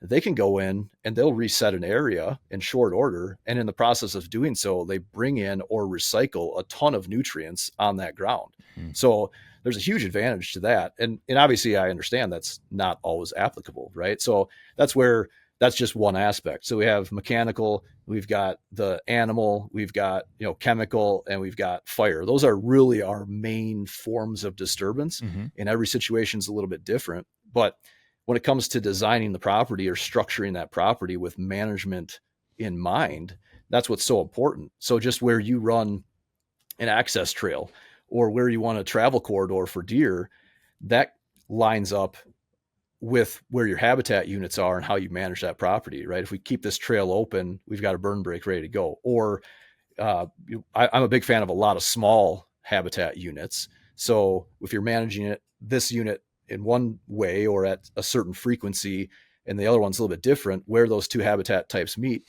you get an edge, right? Mm-hmm. And that edge is inevitably a travel corridor. So if you get your edges to flow, it directs that traffic within your property for broad scale deer movement. But at the same time, you're already set up so your management is so much simpler, and it doesn't become this massive undertaking just to prep a burn break so you can burn a couple acres here or there, right? So there's a lot of things that go into it. But like I say, and really what it comes down to with habitat management in general, not to oversimplify it, but we're analyzing what's there, and the aspect as far as like the direction it's facing, how much sun it gets, the soil type, the moisture content in that area, potentially the native seed bank, all of these things come into play as far as what potential is. But ultimately we're looking at the vegetation and we're asking ourselves, what do we want to regenerate and what do we want to terminate? And then the timing of our controlled disturbance is going to dictate that. Yeah. And sometimes it takes a little bit more aggressive approaches in the beginning, right? Getting ahead of a sea of invasives. When I get done with this conversation today, I'm meeting my drone sprayer guy, and we're going to nuke some cool season grasses and some honeysuckle. Cool. So I'm not anti-chemical. There's a valuable tool in each situation. It has higher or lower value, and the timing of the year is what's the most important in that aspect. Yeah. We nuke some cool seasons out of a CRP stand to release the warm seasons. We sprayed in March, and unbelievable how that stuff has done. It's just like literally one spraying and it looks like night and day from last year. Yeah. Yeah, and that timing, you hit that timing right on the head, and your natives really pop and sets everything else back. So yeah, you're spot on. Can I give you a specific example, and then just give me as straight of an answer as you can here? I realize all of these situations are unique and nuanced as well. But so like on our Illinois farm, we've got a block of timber. It's one of our bigger blocks of timber, 20, 30 acres. 25, yep. 25 acres. Couple decent walnuts in there, 18, 20-inch walnuts, and nothing crazy, but it's like maybe could justify a timber harvest here at some point. Also in there, there's some cherry. A lot of Osage. Squirrely cherry, nothing super straight. Definitely some Osage in there. Definitely some hickory in there. And not a super... Spotty oak. Yeah, spotty oak. Not a super high timber value stand, but something. We'll get a lot of multiflora in there. It's a little bit of bush honeysuckle, but more multiflora. Not like completely overrun, but it, there's enough in there that it warrants some sort of management. So on one hand, I could say, easily, let's go in with or on extreme edge, I would even say, let's take a drum mulcher in there and friggin', trail it all up, during the off season, and then go in and use those trails to then spray the multiflores to kill it out. And then follow that up with some sort of, potentially even fire first, and then a crop tree release, to leave our tops on top of it. That's one idea. But on the other side, I'm like, dude, it holds deer. You know what I mean? It's like, and so I've heard of farms being just ruined by what you'd think are good management practices. It's like, dude, whatever it is, just being in there, like the deer they're just not going to use it for the next 5 years, in the way that you would want. Yeah, no, and that's a very common scenario. Okay. Absolutely common scenario. So there's a couple things that, again, and you cut me off if I'm going way too into the weeds, right? No, My go brain for it, is dude. always in like deep analysis mode. But so a couple of things that you said there that you first have to consider before making any long-term decisions. Yep.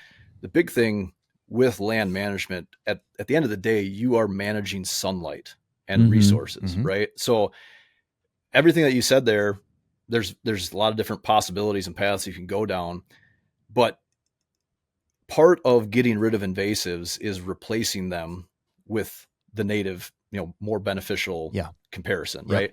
And to do that, you have to get sunlight to the ground. Yep. So you come in, and there's two ways to look at that too. When I'm trying to get rid of invasives, I don't want to open up that canopy until I get rid of them, right? Because they're set back dramatically when they don't get the sunlight, right? But at the same time, there's this timing that has to line up where you set them back to a certain extent, because you're never going to get rid of them, right? It's an ongoing battle, right? So you got to set them back to a certain extent, then open up that canopy and do so with that management mindset in mind. So what I would do, and I'll say, I hate dealing with properties with walnuts on them just because of that internal battle.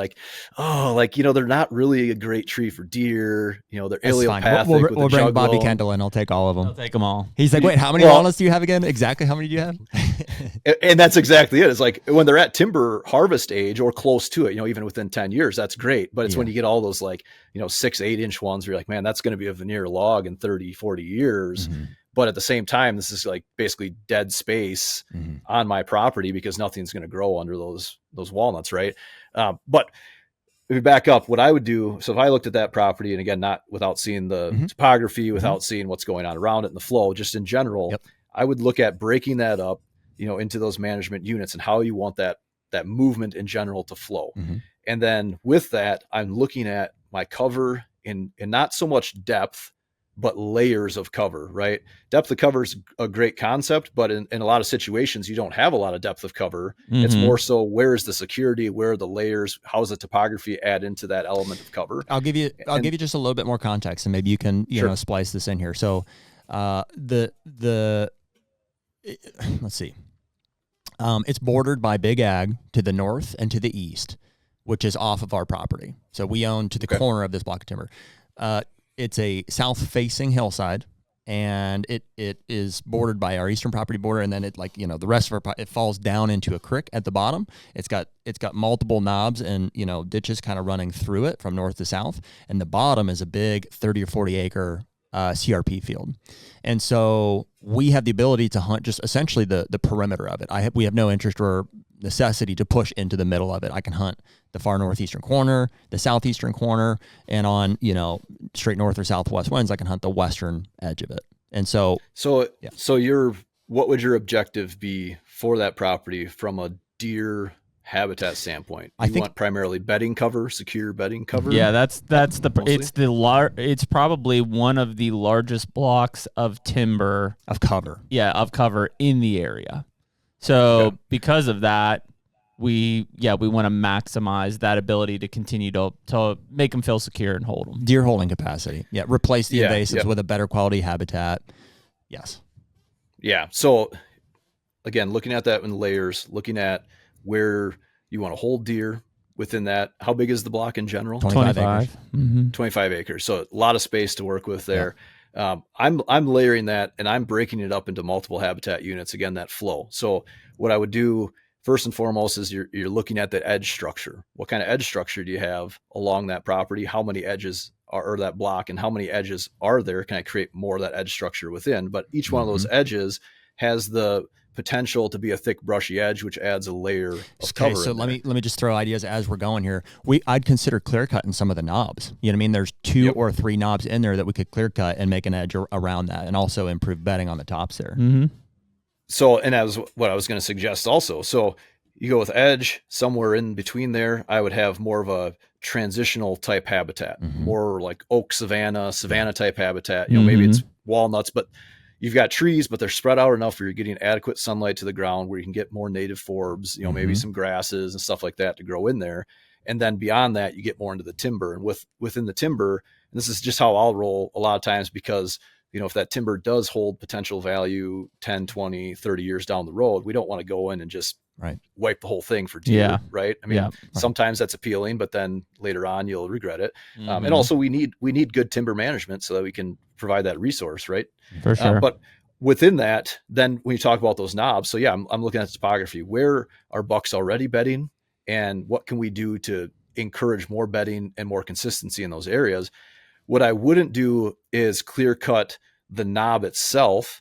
I would look at it and look at how that sun hits it, and I would cut heavy around it, and I would thin where I want those bucks to bed. But ultimately, a really good bedding area is going to be more open than people anticipate within the bedding area, but really thick cover around it, and obviously those easy entrance and escape routes.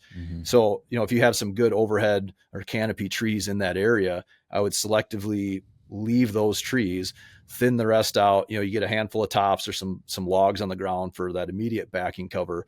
But ultimately, you want to get a lot of sunlight into that area. So if you have a south-facing aspect, you're going to cut heavier on the south side, right, to get that sunlight up in there. And then you can cut a little bit more on the back. But when you do that strategically, you know, so you have broad-scale, high-quality habitat management, and then you're going to have pockets within there that are really focused on deer bedding. So instead of having like 86 acres of what you hope to be bedding that is impossible to manage, you would have 4 or 5 half-acre to 1-acre pockets. You know, if it's flat land, you got to cut more to get more sunlight in there. Sure. When you have a south-facing aspect and a little bit of a hill, you can cut a lot less. No problem with sunlight. And then and then you just go back in there and recut that from time to time. Double check those invasives. But to back all the way up, the real question that we always encounter is, how do I implement such a plan without shutting down all the deer activity on that property? What do you think of that level of disturbance?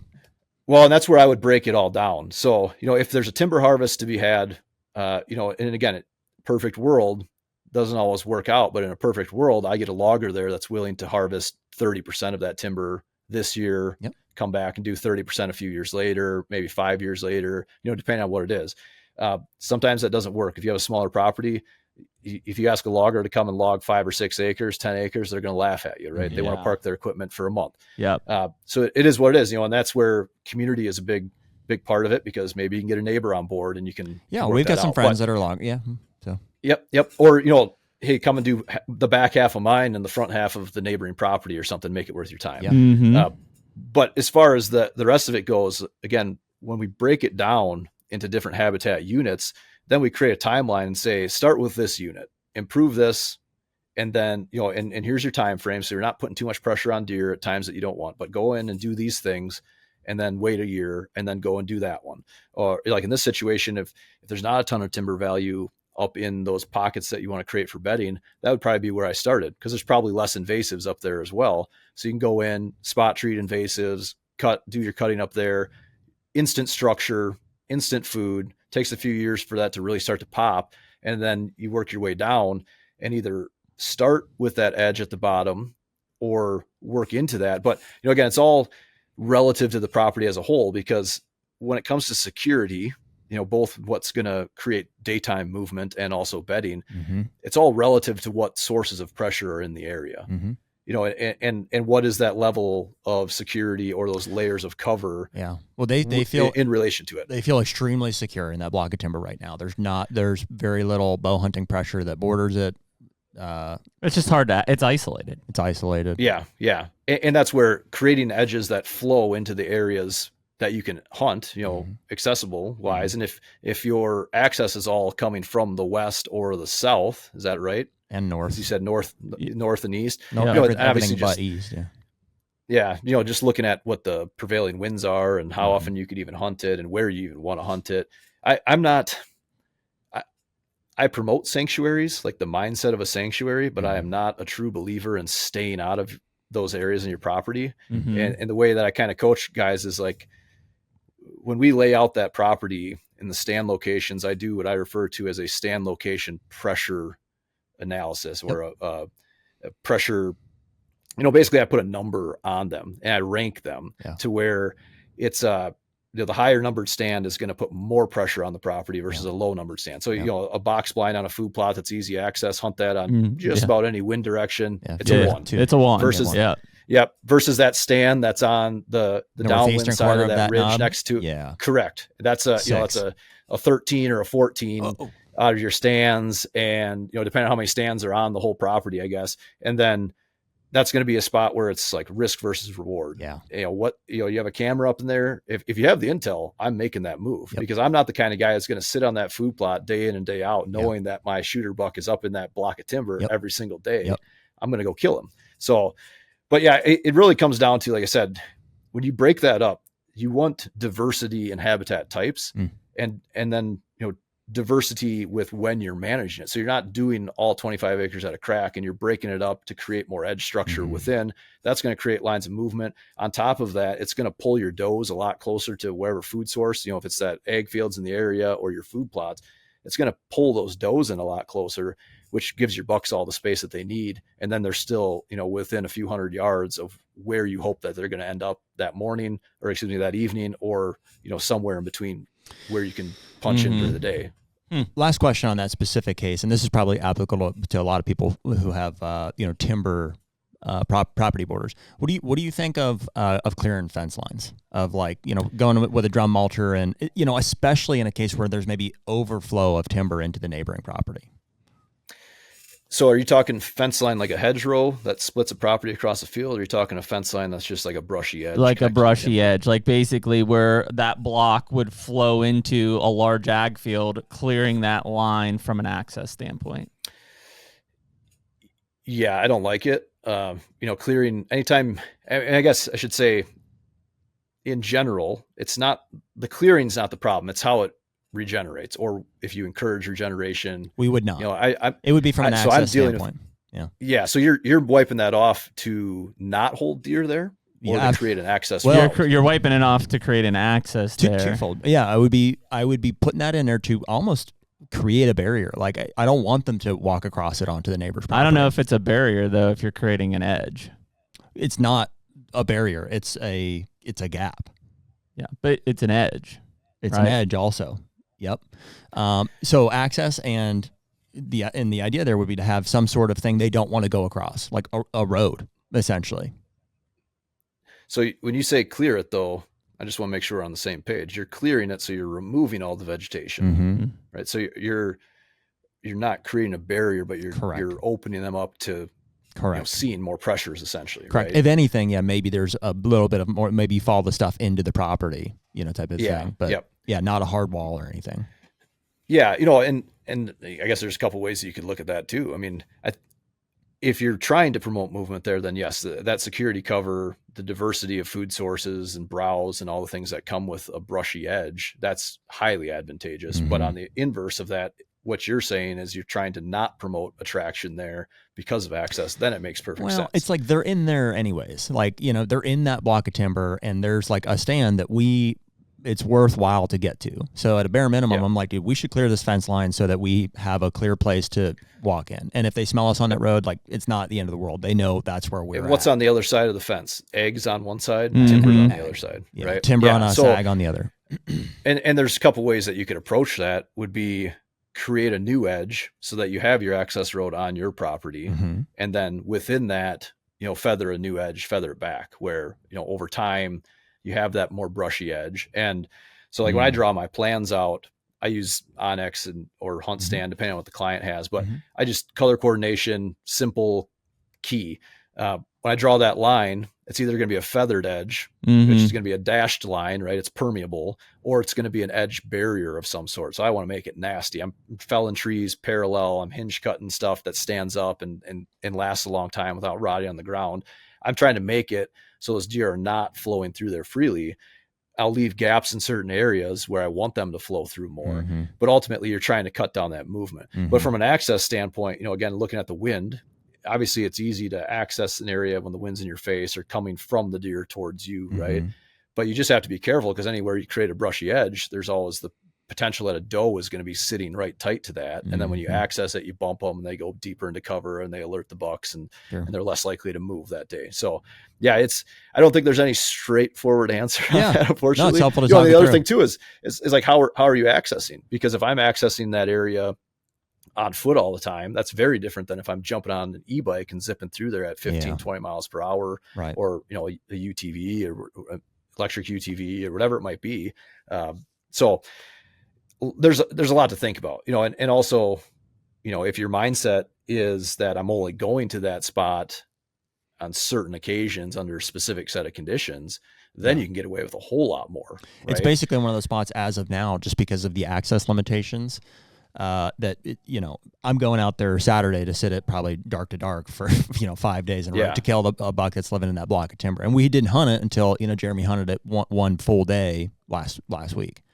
So we don't go in there a lot, but it's like, that's why they're in there. In fact, I hunted one edge of it the other day, on the western edge of that block of timber, and these does got downwind of me. One was like a freaking mega doe. You know what I mean? It's just like they're gonna get you.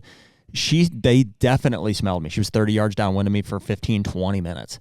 They just couldn't rationalize that there would be a human in there. They were just like, there's no way. They're like, we definitely smell it, but that's not possible. So they just gave me a free pass. It just worked off.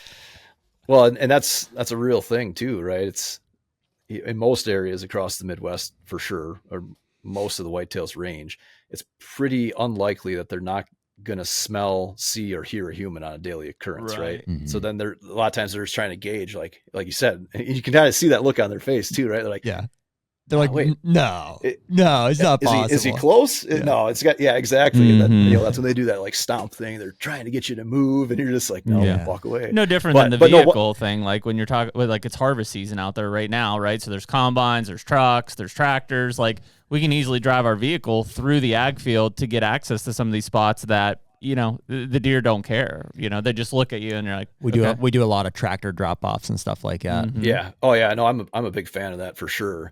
But a big thing that you want to consider in any situation with access is, not to state the obvious, but when you access that, depending on the time of day, where are the deer at that point in time? Correct. Because if you're trying to get in there in the morning and you create this structure where deer can't cross through there, but really a lot of that movement is coming off those ag fields working back into the timber, and you shut that down, you're going to have problems too. Or you blow them off and they go off property. That's why it would be nice to have that. So like we have permission to come in from the northeast, which makes a lot of sense in the afternoon, just e-bike or whatever, just drive in through the ag. But in the evening, or if you're accessing in the morning, you'd like to be able to come back out or in through that timber.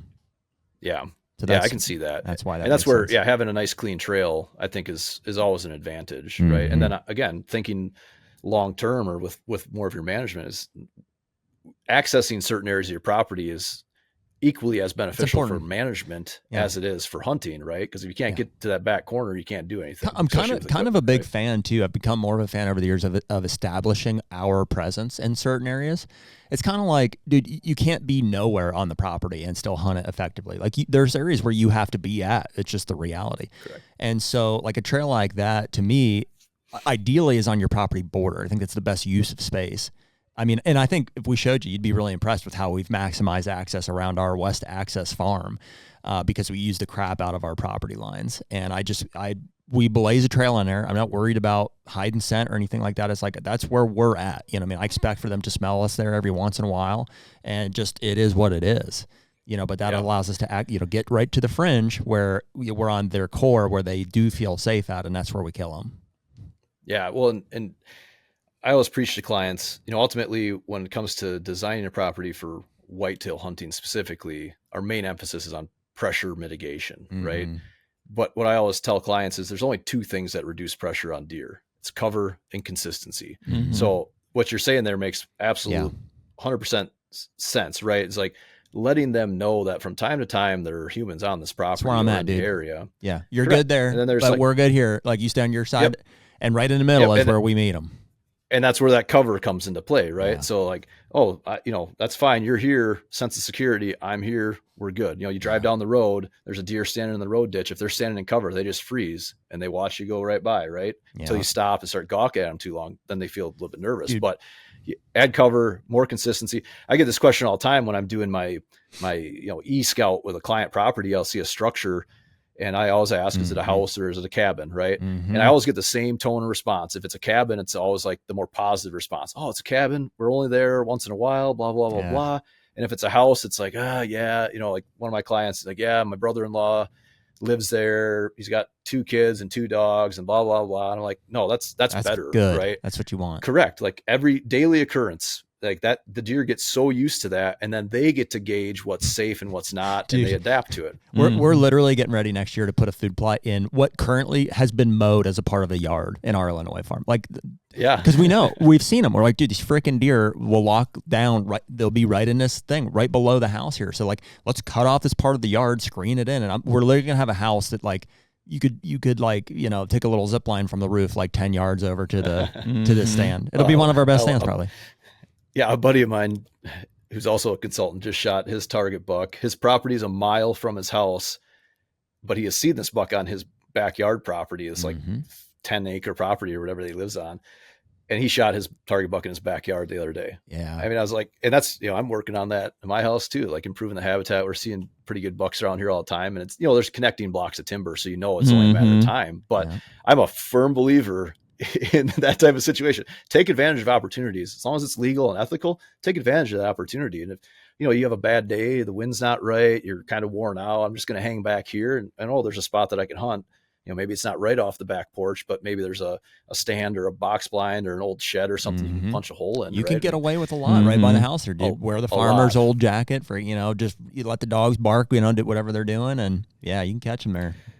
Well, and that's so early in the season. You know, I said I hunted 5 times this year, and in the early part of the season, I was after my main target buck, a 5-year-old 10-pointer, probably knocking on the door 170, just a real solid, nice, pretty deer.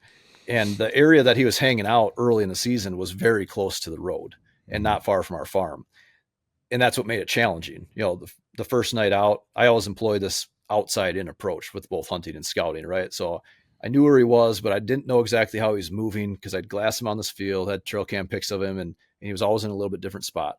So I hunt further away the first night. He pops out, doesn't come into range. I get out of there. The next day, I readjust, get a little bit closer. He comes out where I anticipated. He's feeding towards me, gets spooked from activity on the road, runs off. I pull the plug, get out of there. Next night, I come back in, readjust, different spot. And then he comes out of the spot where I was set up the night before. And now he starts feeding towards me again, gets spooked. I get out of there. So now I've dealt with seeing him 3 nights in a row. 2 of the 3 nights he gets bumped from that area, just spooked. I go back and I'm figuring out, okay, instead of playing this cat and mouse game, what can I do to create a little bit more attraction in this area? So I'm a big fan of doing this whenever. I go out and I drop water hole in.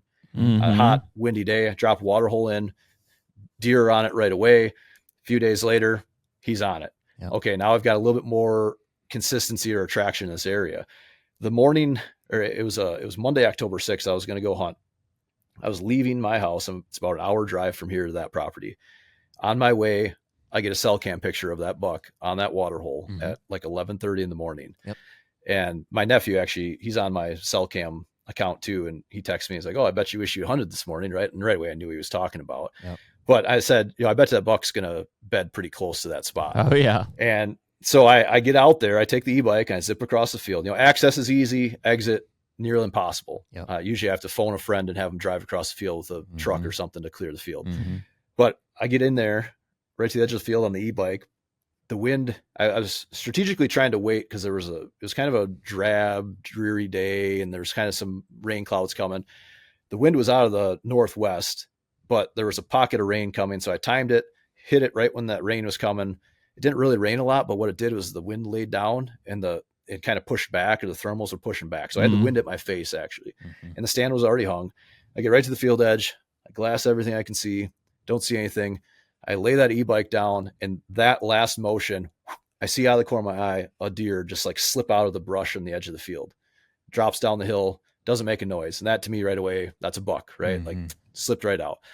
I get up in the stand, and sure enough, right at dark, 2 hours later, 3 hours later, that buck, my target buck, comes back in on this trail straight west or east of me, excuse me. So in my mind, I was like, okay, he barreled off this hill, he wrapped around this knob, hung out down there. Now he's coming back. From the second that he saw me, or didn't see me, excuse me, from the second I saw him, he's doing that thing where he's trying to smell what's going on. Yeah. So he's stopping, licking his nose, taking his time, working his way in. And, I think the only reason that I was able to even encounter him that evening after that bump is because they're so used to that like abrupt reaction from pressure in the area. And, more often than not, they're getting spooked, but that threat doesn't actually encroach on their security zone. Yeah. Right. So then now I'm here right on the field edge and I bump him, and he didn't smell me. I'm not sure how much he saw or if he heard something subtle. I'm guessing it was a combination. He saw a little bit of movement, something, and just got out of there. But when he came in, the whole time he's trying to smell me. And that inevitably is what screwed me on the opportunity, because I ranged him last time 47 yards, and I was set up to shoot 3 trails converging where this water hole is, mock scrape, and then the field. And he all of a sudden started to veer on me, and he was 4 steps from catching my wind. I judged the yardage correctly, but I overcompensated for how I held my 20-yard pin. I shoot a single pin. And then on top of that, I had to come to full draw and basically get down on my knees on my platform and turn short side of the tree. And it's just a really awkward position. I know I had my bow torqued, and I hit him high through the shoulder. And, 2 days later, he was on camera doing deer things again. And we found him when we did that drone survey, and he was I actually just got a cell cam picture of him this morning, bumping a doe. So I'm hoping he survives the season now. Awesome. But yeah, again, situational experience, right? Like it kind of proves that point. Like deer are used to getting bumped in certain areas, and other areas they're not. So if you can mitigate that pressure, you live to see another day, essentially. Yeah, they tolerate it. I mean, it does depend on the area, right? Like, if they're in public getting bumped all the time, then no, they're not going to tolerate it, right? You go in and bump them again, and they're like, damn, I got to find another spot now at this point. But a lot of those homebody deer and stuff, they tolerate it, or they're even confused and caught off guard themselves of like, was that what I thought it was? Did I actually smell something? Did I actually see something? Did I overreact? Right. And they are curious animals by nature, right? Like, we talk about it all the time. Like if I go in and like a hide in plain sight, we'll have the tractor running when we hang a stand or something, and then we'll go out. I'll have deer in there in an hour, right? Because they're just like, what was that? Like, what's going on up here? Like, it's not here anymore, I don't think, but like, I need to at least see what happened up there. It's just 100%. Curious by nature. And pressure is all relative. Sure. Right. So I think that's really important too, because in our area, what I see time and time again, and the more I communicate with my neighbors and understand, how deer are moving, and I saw this buck on that day. Well, I saw him on this day, and you kind of put 2 and 2 together. Yep. It's basically just a volley of pressure, That's right? it. That buck's on your property until he gets bumped off, and then he's over there until he gets bumped back, or some conditions change. So yes, if you're hunting an area, and I have a few clients like this too, again, we have those initial conversations, and they're like, well, I'm backed right up against this wildlife preserve that no one enters. I'm like, I don't know if that's a good thing. It's good because there's potentially, more deer, more opportunities, but you really have to be mindful of your pressure, because if you bump them into there, they feel nothing volleying back at them. 100%, and that analogy I use with pressure, if you visualize a partially deflated air mattress, right? If you ever hunt out west and have that leaky air mattress, right? Yep. You push on one end and the other end, boom, it balloons out. Yeah. So if you're putting pressure on here, it just pushes those bucks into the lower pressure areas. And if there's nothing to push them back, that could be the end of your season. I had that happen. Oh, what was it? 2019, 2018. I had a long grind of a season and I just couldn't connect on this buck. I had a lot of encounters with him and couldn't get it done. But I had him so figured out by the end of that season that next year, my very first sit of the season, I had him at 15 yards, but I couldn't get a shot. What happened was I was anticipating him coming down this ridge line, based on the wind direction, the pressure of the ear, the food, and all that, the timing. I figured he was bedded in a certain area and that historical information.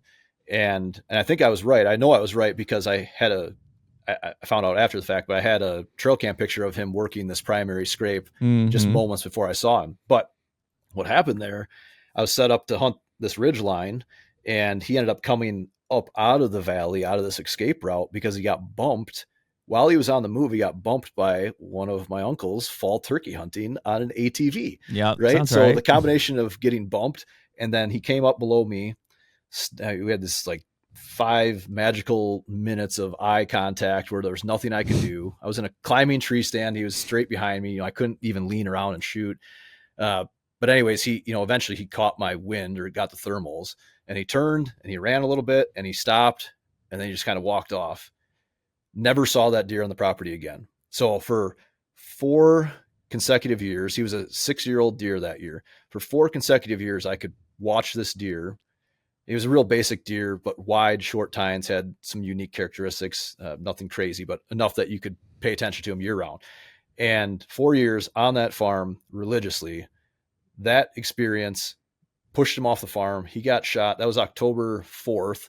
He got shot November 6th or 7th, I want to say, 1.5 miles away by a crossbow hunter, a female crossbow hunter. Not to hold it against them, but it was just like one of those. It just happened to be a crossbow. It was one of those like, I'm just going to go hunt today. And, yeah. Damn it, which is fine. I've got nothing against that, but just case in point, the combination of that pressure and then a low pressure area where he went, which is probably his secondary range anyways. Maybe that was a summer range. Yeah. He knew a safer place, and all of a sudden it was like, hey, I know I'm getting hunted. And I think sometimes we give them more credit. We do, for sure, actually owed. But in my mind, I was like, that deer knows that. He knows it was me. He knew it was me hunting him, because the season ended before I was so close to him, and he knew it. I got busted, and after that it was all downhill. And but yeah, I mean, it just kind of proved that point. Is like that pressure, the combination of getting bumped and then smelling a human. He was like, I'm out. I'm a 6-year-old deer. I don't have to deal with this, right? I know where to go.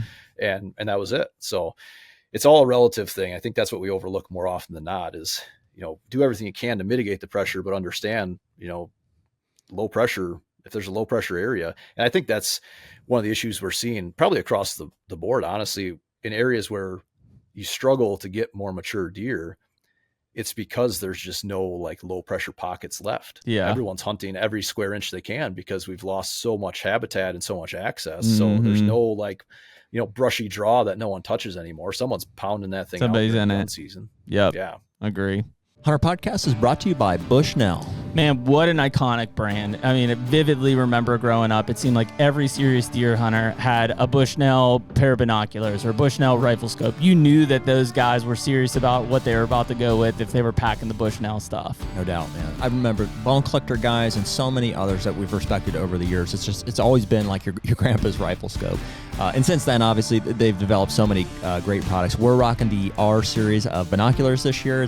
I believe it's the R5, 10x42s. Those have been awesome. We took those to TAC a couple weeks ago, along with the broadhead rangefinder. That's got a ton of technology packed into it for angles and and for bow hunters ultimately. So that's been awesome. Yeah, and I think one of the biggest things, we've talked about this with a lot of the brands we're working for, is we want high quality gear that's affordable, and that's exactly what Bushnell's trying to position here. They want to make really good gear that anyone that's serious about deer hunting can afford. And so most of those R5 series binos that we're talking about are under $300 for unbelievable glass. No doubt. And so for right now, you can use code HUNTR, HUNTR, to get a discount on the Bushnell website. That's bushnell.com.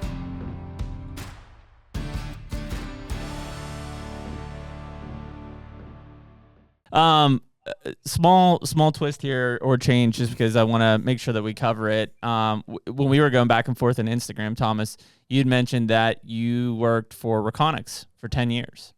And I think it was in response to one of our clips that we were talking about how, we had deer, essentially mature deer, especially avoiding trail cameras, and, the debate of cell cams, SD cams, is it a thing? Is there something there? And I think that's kind of how that all initial contact came up. I want to hear your input on that. For perspective, dude, this year, for me especially, but I guess probably for both of us, has been super eye-opening. We've seen way more deer, had personal encounters with mature bucks that we're not getting pictures of. And it's not that we've never gotten a picture of these deer. It's just that they're in there a lot based on our sightings and the sign and stuff.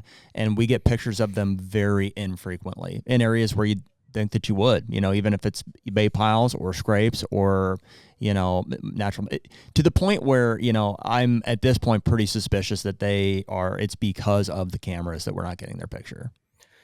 Yeah. Well, okay. So there's a couple things first I should lead with, right? And then I'm going to tell you the story of why, or what I've learned working in the trail camera industry. Do you have an NDA? You have an NDA with Reconics or anything?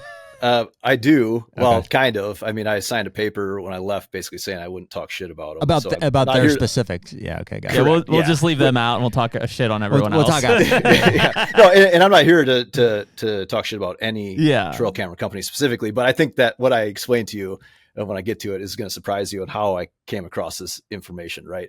But anyways, I want to back up, because what you said there, I think, is really important.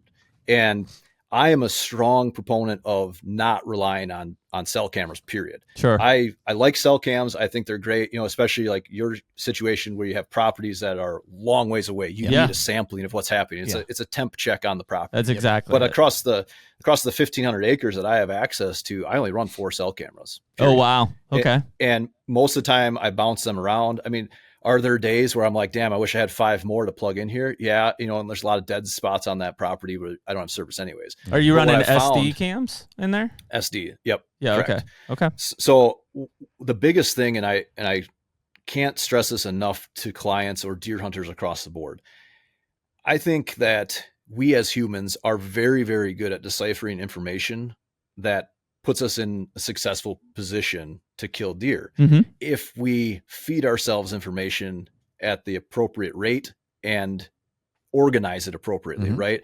And, we could go down a long tangent on that, but with trail cameras specifically, I think there is so much more value in season going out and checking a camera, observing and scouting your way to and from that location, and then taking that recent information with what you see in that direct, immediate environment, scrolling through that card in chronological order and processing what's led up to that point, right? Versus cell cam pick. And I saw this all the time when I worked for Reconics. I ran the service department, so people would call in, they've got problems, send me a picture. I don't have any pictures. What do you mean? It's a cell camera. Yeah, I just delete them all the time. What happens more often than not is, it's a big buck. Screenshot, text it to my buddy. It's gone, right? They don't pay attention to it. Or hang on, let me go back and look. So they're not even really registering time and date. And a lot of times you're not even registering location right away because you've got multiple cameras and they're a pain in the ass to, cell phones are great in many regards, but they're a pain to do anything like detailed on. Sure. Period. Right. It's just not as convenient as sitting down, like file system on a computer and whatnot. But I think ultimately it's going out and back to that hunting from the outside, scouting from the outside in approach, right? So if I'm checking a trail camera in season, first and foremost, I'm not just like barreling into my best spot to check a camera. I'm going to check cameras on the edge. I've got X number of cameras that I can either take an e-bike to or drive my truck right up to, whether it's off of a dug road, access road, field, or whatever, right? And check those first. But then when it comes to checking those cameras a little bit deeper, I'm usually, either I'm acting like I'm hunting that day, like the wind is right, or usually the opposite, right? Like the wind is right for me to access, but not the wind that I would anticipate deer being there. So I'm going to go and slip that in, check it, or a windy day or a rainy day, whatever it might be. Or I'm going to go out scent free. I'm going to hunt that area, observe what's going on. Okay, now I know there's no deer bedded right here. I'm going to get down. I'm going to walk over there and I'm going to check that camera. And in the process of doing so, I'm picking up all of this information in that area. I scroll through that card and now I'm playing this out in my head. Okay, there's a lot of activity 2 weeks ago and now it's died down. Or there hasn't been a lot of activity because this pack of coyotes has been in here for the last 5 consecutive nights. Or my uncle was walking through there turkey hunting. Whatever it is that you don't understand. I have trail camera rules that I give all my clients based on my experience and research background and all that stuff. And one of those rules is that trail camera only tells you what's going on 20 feet in front of it, right? It's a sampling rate of what's happening on that property. Mm-hmm. And you guys are seeing it. I've seen it time and time again, whether it's cell cam or regular SD cam, a mature buck skirts it, avoids it for whatever reason. The analogy I used when I worked at Reconics, because we were, some of the first cameras out there with a true no glow flash system, right? That the black flash, to be more technical, it's light emitted above, in this case, 940 nanometers, right? Outside of the visible spectrum. But there is no true flash system with LEDs, right? They turn on, they turn off. So they ramp up and they ramp down. So before it hits peak voltage, it is emitting a slight visible light, but then that's where they put black cut filters in there. Sure. And I have those conversations. And then the guy's like, well, I know that deer saw that camera. Like, well, let's talk about your setup, right? If I go in to your bedroom while you're not there and I leave a beer can on your night table, you're going to notice it. It's something different in your environment. And also it's probably going to make you feel pretty uncomfortable knowing that some random dude was in your house and left that there. Right. So it's the same with a trail camera. You put that on that tree and not really thinking about breaking up the profile, not raising it up, whatever it might be. Deer notice that. And then they just tend to avoid it. So my rule with that in general, like if you give deer space, like on a field edge, bigger open area in some way, shape or form, then you can put that camera low and it works out well because now you can expand your target range because you're shooting across the ground.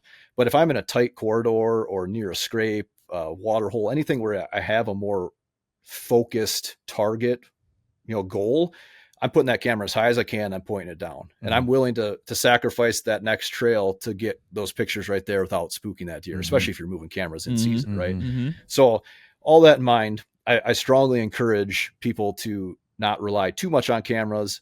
And, another thing too, is there's context clues in every picture. If you're watching these bucks, especially early in the season, if you're watching these bucks in these bachelor groups, which a lot of times, like this 214 back here, he was with this like basket 8 very consistently. It was him and this basket 8. And so when I'm scrolling through trail camera pictures, you don't want to assume, but it's a reasonable assumption that if you get a picture of that basket 8, that buck was probably in the general area around that time. And even when I killed him that night, the first deer I saw was that basket 8, and that right away got me kind of excited. I'm like, okay, I think he's coming. And sure shit, there he was right away. But so that's all part of it. But as far as the cameras themselves and the electronic side of things, I was given data that pretty much proved that cameras emit a noise that deer can pick up on. Okay. So, and this is where the funny part comes in. One of my customers, super, super nice guy, super smart, like Asperger's smart, socially awkward, doesn't like to have conversations, but once you open that door, like you're like, holy cow, this guy. Yeah. Really vault of knowledge coming out. Correct. And there's always a level of like political correctness. The customer's always right. And you're trying not to like judge anyone too much. Right. And I say that because this gentleman approached me through the Bigfoot Research Organization. Classic. And yeah, exactly what you would expect. Right. Yeah. But after getting to know him a little bit, I was like, okay, this guy, I mean, he's hardcore. So much so that he left that organization when it started, getting popular, mainstream exposure, Discovery Channel, all the stuff that came with it, because he was so serious. He's like, he felt that they were making a joke of it, and he was serious on findings. Yeah. Anyways, he's like, they were knocking on trees 3 times. We all know they only do it twice. Yeah, whatever it is. You're making a joke of this Bigfoot research. This is serious business. Well, and I dealt with paranormal experts all the time. Oh, yeah. I can't tell you how many times I had to make an official statement from my professional perspective on the electronics and this and that. And, like that's a spirit orb in that picture. I'm like, no, I think that's actually just a mosquito that's reflecting that IR, whatever. Yeah. But they always prefer that you refer to them, or I shouldn't say prefer. It's not like I had that conversation. Like, like, do you call me Tom or do you call me Thomas? It's more so like how they respond when you acknowledge them. And if you acknowledge them as a researcher, then they open up to you because everyone in their own mind is doing the most important thing they can do. Right. And in this situation, this gentleman, he, again, genius dude. I mean, I think he owns and operates a water jet business as full-time job. It cuts metal with high pressure water systems, and he designed and created these systems himself. Anyway, he was convinced that they weren't getting, air quotes, high quality pictures of Bigfoot because Bigfoot could pick up high frequency noise emitted from electronics. Obviously. And I say high quality because, there's a lot of blurs, low quality images out there, which, when I look at them, like, that's probably a bear, that's probably your uncle, whatever, it doesn't matter. But point being is, they went to great lengths and they built a high frequency noise test chamber, and they tested every camera on the market. And that's how I crossed paths with them inevitably. And the data that he shared with me at the time, and this isn't a plug for anyone, but at the time, Reconyx was the only camera that did not emit any high frequency noise until it took a picture. And when it took the picture, it wasn't terrible, but some of the cameras out there were just horrible, just squealing high frequency noise the entire time. And then when they took a picture, it was like a dog whistle, like almost made. And is this specifically cell cams or just trail cams period? No, this was before cell cams. Okay. So this is like SD cameras as they're just on and operational on the tree. 100%. Yeah. Yep. So, I talked about a little bit about my background in wildlife biology. And then after that, to make a long story short, my dad was injured in a farm accident. I moved back home for a semester. I ended up going back to school and getting a degree in robotics and electrical, technical stuff. Right. So that's how I ended up getting in the trail camera industry, because I was like, oh shit, this is kind of in my backyard. And now it's kind of the best of both worlds. And that's how I got even more into research, because now I'm working with researchers on the technical side, the technology side. Right. So anyways, fast forward, when you look at those electronic circuits for what they are, you have inductors that basically power up and store a bunch of energy, or capacitors that store a bunch of energy, and regulators and all this stuff that are, there's always electricity moving because voltage is stepped up, it's stepped down. All these things are happening all the time. And so it makes sense that there could be noise emitted. I mean, there's sometimes in some cameras, usually, in our situation, it'd be a problem, but there's some cameras that you could hear that noise squealing when it would take a picture. And, it's some other bad component upstream or downstream. So it makes a lot of sense. Now, fast forward to where cell cameras come into play, right? When you talk about a camera that's got a radio in it of some sort, and it's talking how many times per second or per minute back and forth to a satellite tower, and there's it's obviously higher energy consumption, but more consistent energy consumption. It's very, very plausible that these cameras are emitting high frequency noise at some level that animals can hear that we can't. Right. So that's where every time someone talks about that, I'm like, I see it. And I've seen it before too. This buck, again, not to keep on throwing him in the mix, but I spent so damn much time pursuing that deer. Actually, I think it was 2 years before I harvested him. I had one of those situations where I was like, there's no way that deer figured out where that camera was. I had a camera on the spot, back corner of a field.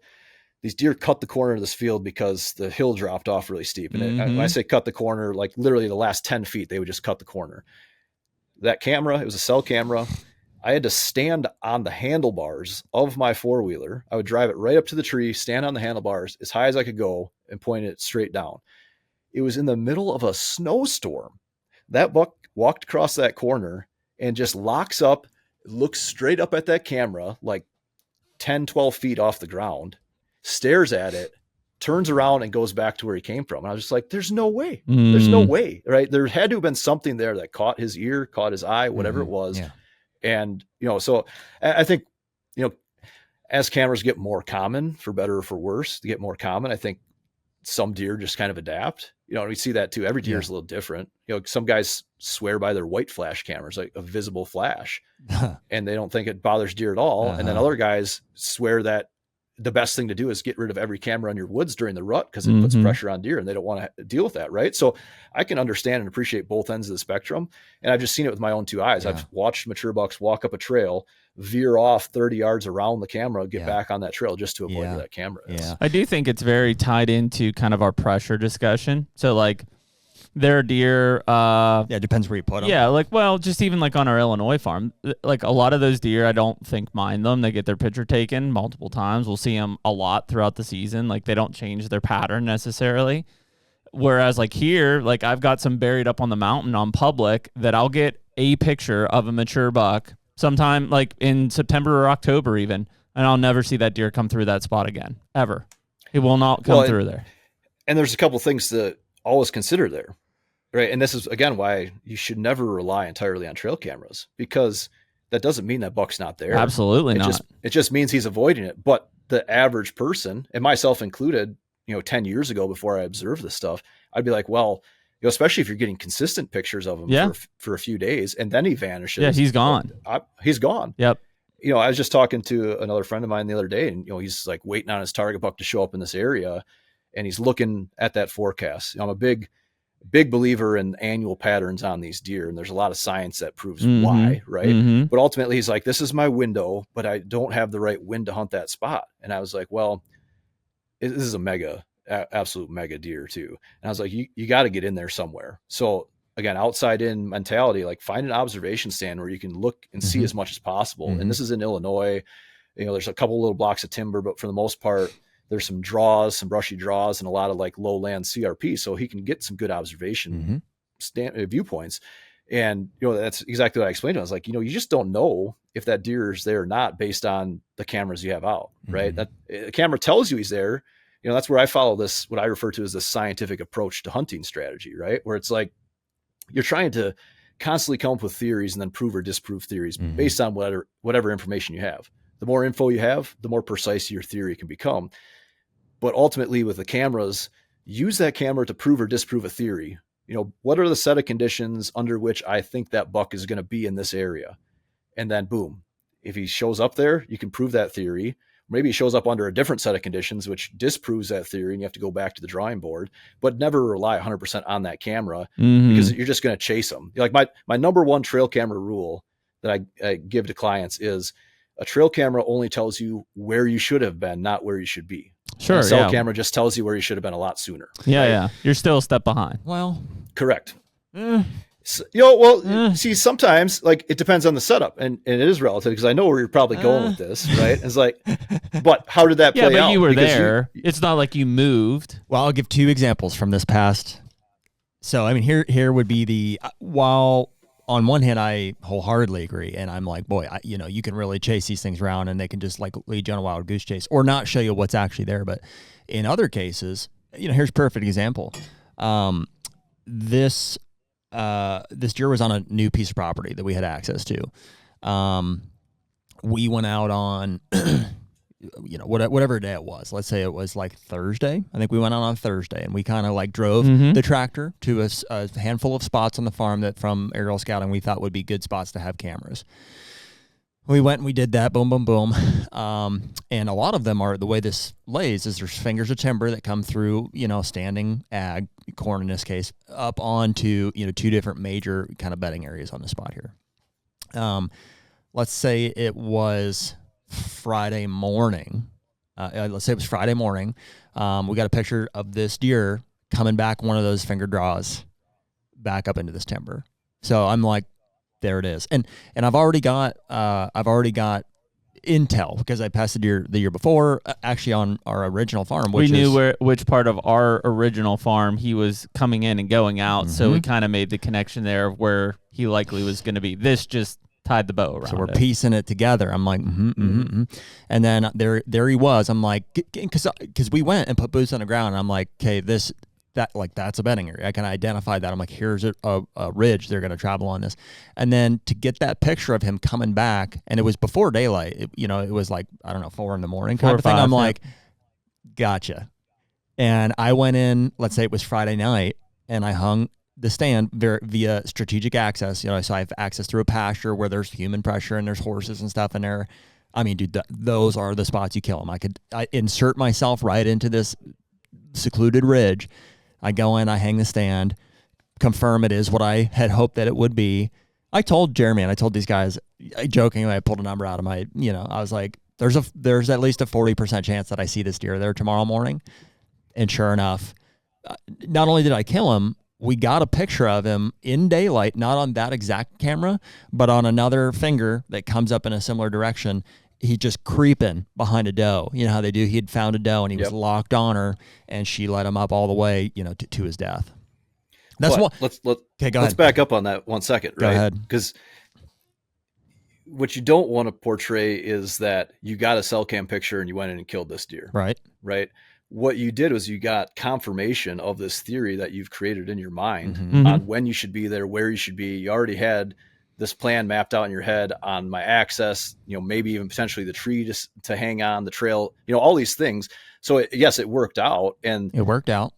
And that picture, motivated you to go a little bit sooner. Mm-hmm. But the average guy, not to take anything away from the average guy, right? But the average guy that just chases a picture is going to go hunt the spot where he got the picture or something. Yeah. Correct. Or isn't as tactful. So again, you like in your brain, somewhere in there, you had this theory of, okay, he's going up into this bedding area. He's going to work his way back into this area, heading towards food or whatever that attraction is. Right. So in your situation, it's kind of both, right? It was a short-term condensed timeline as far as when you got the picture and made the move, but ultimately the picture, it proved the theory that it was based on prior knowledge that we had of the deer. All right, let me give you an example too. So then I spent Saturday, Sunday doing what we talked about earlier, taking care of him.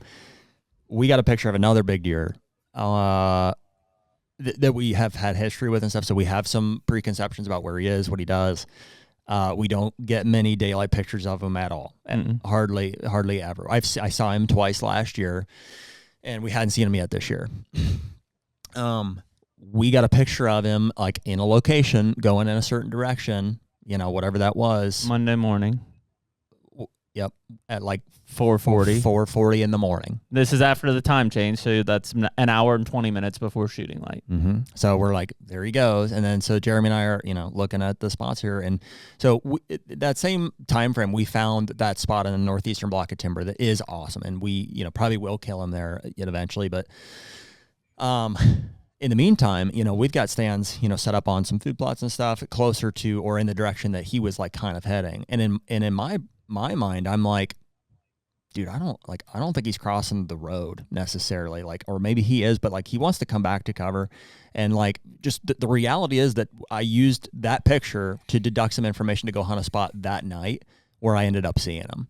Which was uncommon for him because for whatever reason, that deer, and again, this is purely based on observational data, that deer doesn't cross a creek very often. Mm-hmm. He stays on the north side of our farm where the CRP in that 25-acre block of timber we talked about is, and the big ag is, and there's literally a 10-foot wide creek, and he just doesn't come over across it very often. Yeah. Well, and I guess, so there's all the... I'm a firm believer that as many wild goose chases as they send guys on and stuff, and they maybe do handicap us in that way. Dude, the reality, if I'm just super honest, is dude, I can't remember the last year that a cell camera didn't kill for me, essentially. Well, that's just because you know how to use them. It certainly gives you an advantage, right? Yeah, a big advantage. A massive advantage. You know how to use them, though. The average guy is sitting right where the three of us are sitting. And he's going to get a picture of his buck cruising through, crushing a scrape, trailing a doe right now, and he's going to be like, I need to be in that spot. Mm-hmm. He's not thinking about where that deer's going. He's not thinking about where that deer's going to loop through. He's not thinking about the next camera that deer's going to trigger. He's going to just go, and he's a step behind. Right? Deer already came through there. Yes, I would agree. I have enough information to I can process it more effectively than probably. Yeah, I don't think you're giving yourself enough credit. Fine. How you've processed it, right? Yeah. I mean, that's the reality, I think. And, and I should back up because there are definitely situations where that camera can throw you this message where it says go time, right? Mm-hmm. I mean, again, it's all relative. If I take however many properties in Illinois or Iowa that are a block of habitat in a sea of big ag. And I just stay out of there until that deer shows up on camera. Well, when he's on my 20-acre chunk, go kill him. There's only one good spot to bed and one good spot to feed. So I know where he's probably going to end up if he's on his feet. And if I just stay out of there until then, boom. But at the same time, like Jeremy's saying, it's, if you get this picture and you're sitting at the office and then, the next day or 2 days later, you go and you set up where that camera is, I think that your odds are pretty low. Yeah. And I had it happen. It wasn't even a trail camera a cell camera, but I saw this on that buck that I told you I didn't kill in 2018, had the encounter in 2019. In 2018, I was looking back at 2017 data and being like, I need to be in this pinch point around this time frame, right? It was like that last week of October. I'm like, I'm going to kill this deer here for sure. Well, then it came to that time frame and I went out, I think like the week prior. It's easy access to get there as far as like minimal intrusion. Check the camera, not a whole lot of activity on there. I'm like, okay, I'm going to back out. And then in my mind, we're also good at talking ourselves out of doing anything that's physical or any extra work. So in my mind, I was like, well, if I just wait, instead of taking this 3 days off of work, I'll wait until later in the week and then I'll hunt through the whole weekend and it'll be perfect. And, there wasn't a lot on camera. So all these things are lining up where it just makes more sense to hunt later. I get out there. I don't see anything the day I hunt. I sat all day. I see something, but not him. I checked that camera on my way out. That buck was on that camera every day, morning and night, the 3 consecutive days prior to that. He was on that camera an hour before shooting light the morning I hunted. And then the next night he came through at 9 p.m. an hour or two after I left. So if that would have been a cell cam and I was like, oh, he's there 3 days in a row, I'm going to go hunt it. Now I'm a day late and $1 short. Right. So I think every situation is obviously different, but if you'd seen it the first time and been like, I'm going to go hunt it tonight, you'd have killed him. Well, but yes, you're spot on, because if I would have been registering that pattern previously, I'm like, well, I know he's going to be in this area. And once he shows up, actually that's where I got the cell cam pic of my target buck this morning, is in that pinch point. Yeah. And normally I don't have a cell cam there, but I went and checked that camera the other day and the squirrels had chewed a hole in the gasket. And since I'm not actually like pursuing anything, I just moved the next camera there. But ultimately I know that spot. And again, it goes back to understanding your homework. So I guess, we could argue either way on this, right? But I know that there's a really good doe bedding area here. I know that the bucks like to bed downstream there. I know where the food sources are. So once I start picking up activity in that area, I, based on the wind, I'm either hunting that spot or I'm hunting some adjacent pinch point or travel corridor.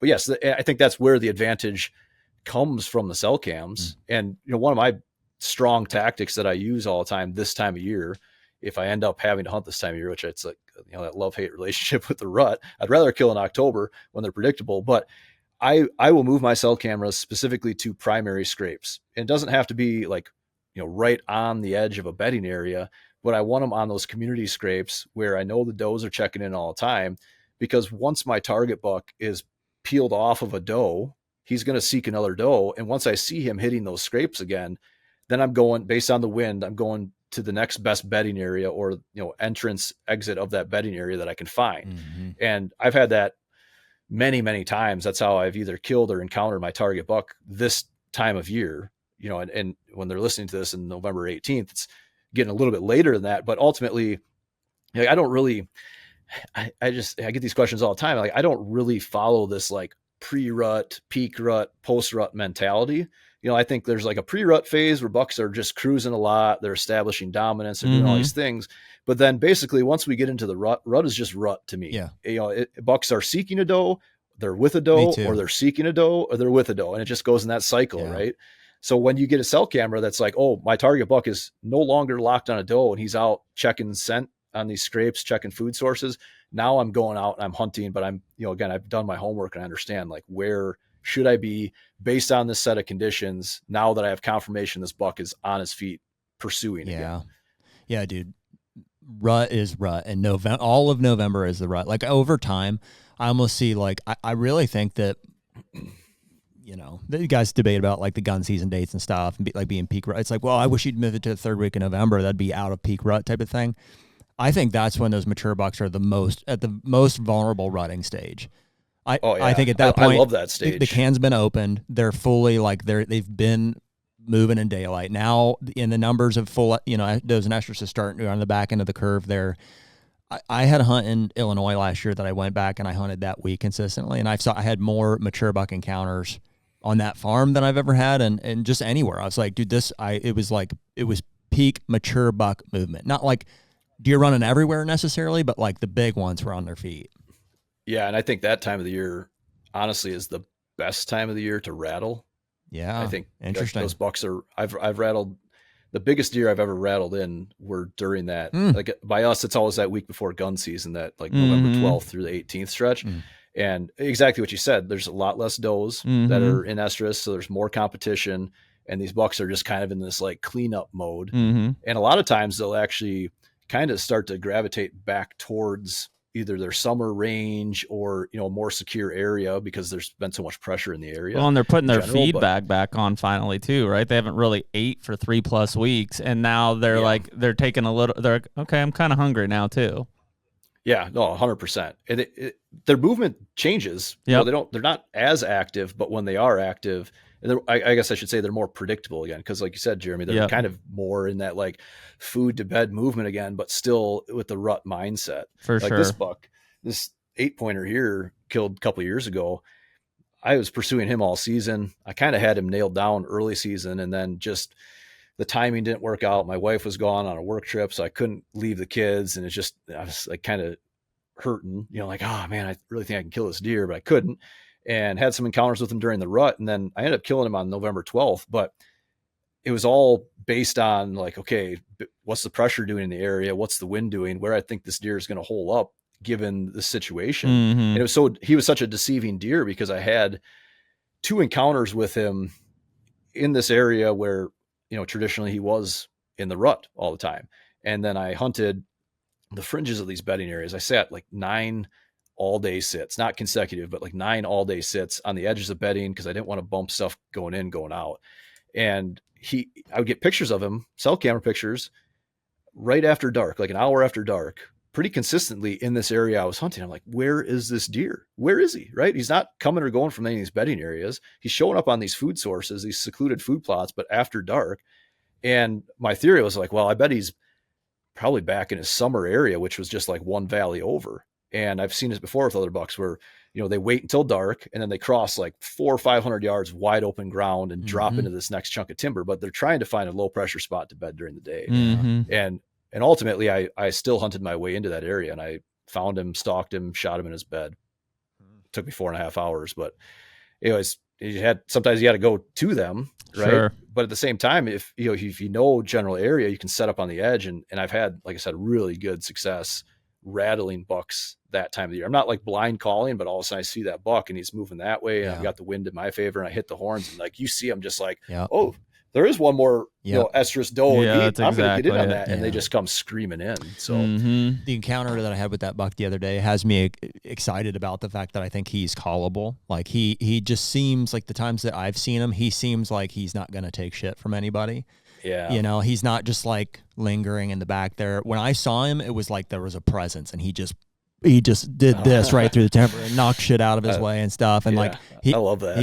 You see that deer, and like you said, they just kind of have their own vibe, right? And they're just like, it's crazy how all the other deer, like, they just scatter, like they see him coming, and he's just like, it's so cool. You know what I mean? Because that doesn't happen. Like, not everywhere has that age class of bucks, and so when they're there, it's like everybody responds. Well, and that's, you know, on the management side of things, that's important to highlight, because age structure really affects how the rut plays out. And if you don't have that higher age structure, your rut is just real like sparse and spotty, and it just doesn't flow as well. And I think a lot of it is because you don't have bucks that kind of dominate an area with their presence, you know, and they're obviously the does are what are dictating when the estrus actually happens. But as far as the activity in the area, and also if you have too many does, it can be really bad too, because bucks are just like, they're running, they're not moving far to find a doe, but they're just like on to the next one, on to the next one. Yeah, just rolling over to the next one. Yeah, and then your post-rut loss increases so much. You know, they're just some of those bucks get run down. Yeah, exactly. I think the older they are too, the more I see that response. Like, literally on a scale, it almost seems like if you see a 4-year-old walk out in the field, like, the deer look at them and definitely they'll run off and stuff. And then, you know, next would be like a 5-year-old guy. Like, you know, this was a 5-year-old deer here. I think that like they definitely see him and acknowledge his thing, and they give him respect. But like, you start getting into this other deer that I think I saw was probably 6, maybe 7 at the oldest. And we've encountered older deer too, where it's like dude, these other deer they give him space. Like they're, they don't want to like be in his zone at all. It's cool to see that on a tiered level, Yeah. Yeah. No, that's super cool. Well, cool, man. Well, that was a good conversation. 2+ hours, just like that. Freaking blow through. When you dive into the deer side of things. I guess before we let you go, just a couple things for people listening. One would be best way to get a hold of you if they want to talk to you about, a consultation visit, or if they're in your bubble there, whatever availabilities might be from a management side, active management side. Yeah. So the whitetail specific program that I run is called Whitetail Ambition. So it's a subset of the Untamed Ambition, but you can go to theuntamedambition.com or look up Whitetail Ambition. You'll find it all there. My Instagram is probably where I'm the most active if I'm on social media, and that's just the Untamed Ambition.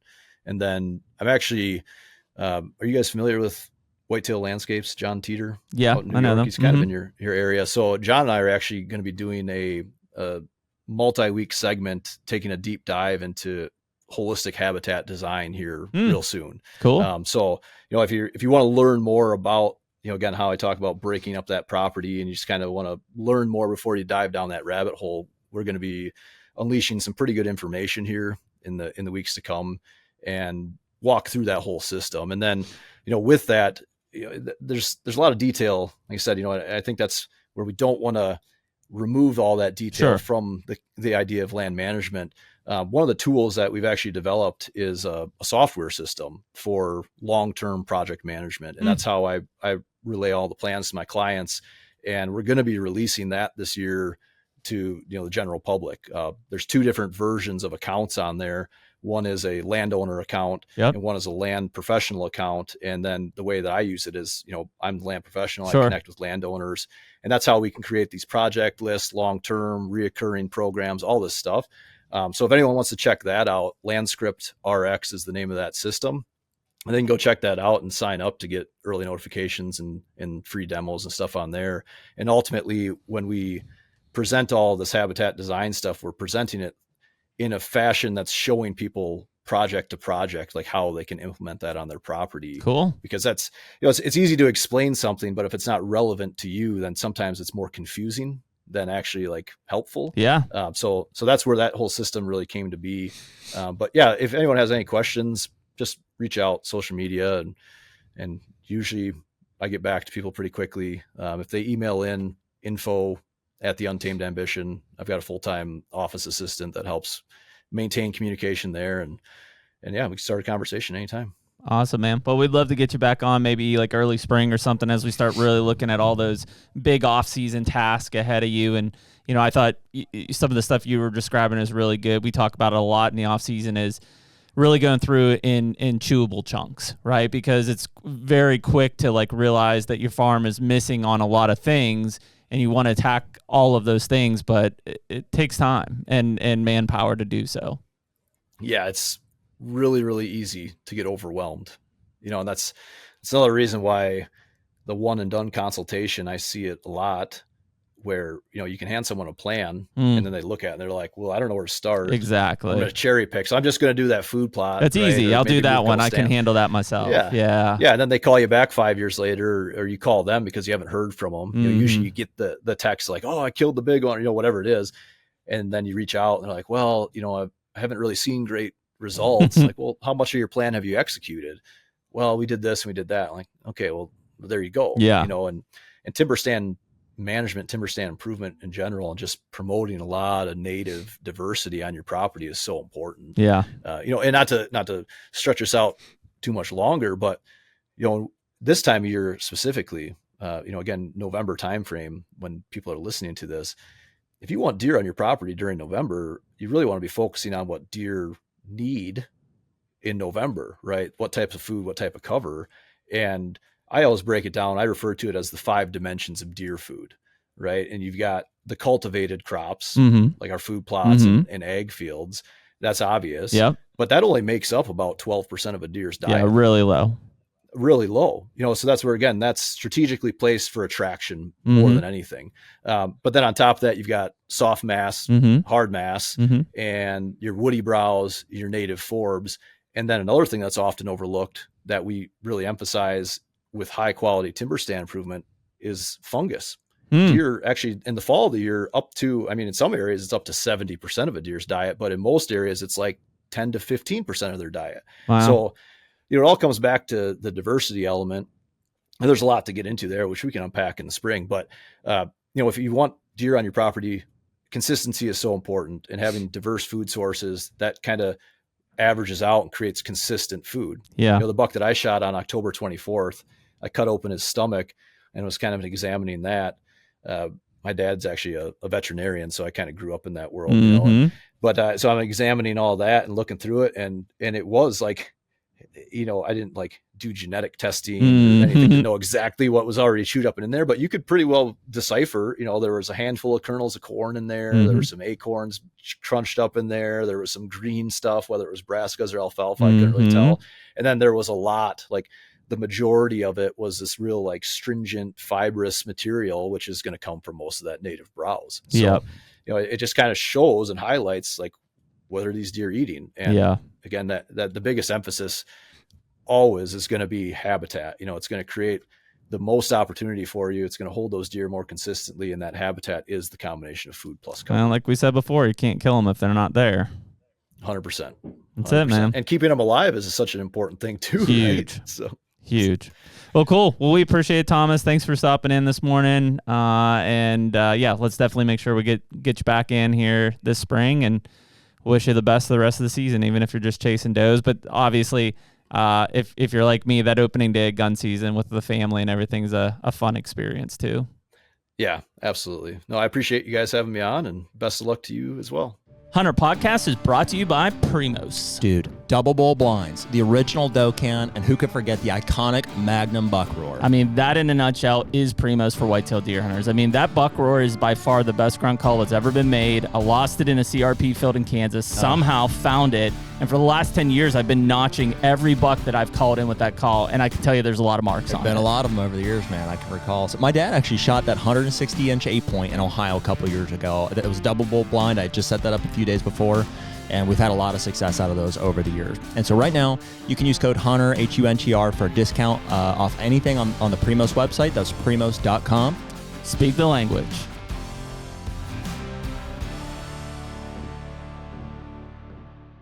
Thomas Mlsna, everyone.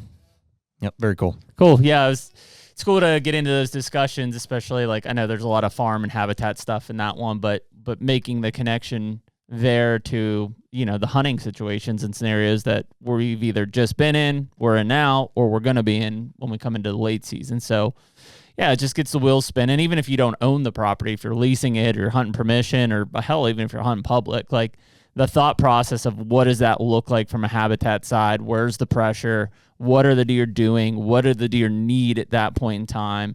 That's going to connect a lot of dots for you to make a good judgment call on where you should be hunting a deer specifically. Well, this is just this is the backside of the management coin, I guess. It's like we're in the meat of the season here now in the back end of November. And it's like, so we've been experiencing, the benefits hopefully of our management up until this point of the season, but also, dude, that's the time to learn about how your property works and operates and what you need to work on in the future.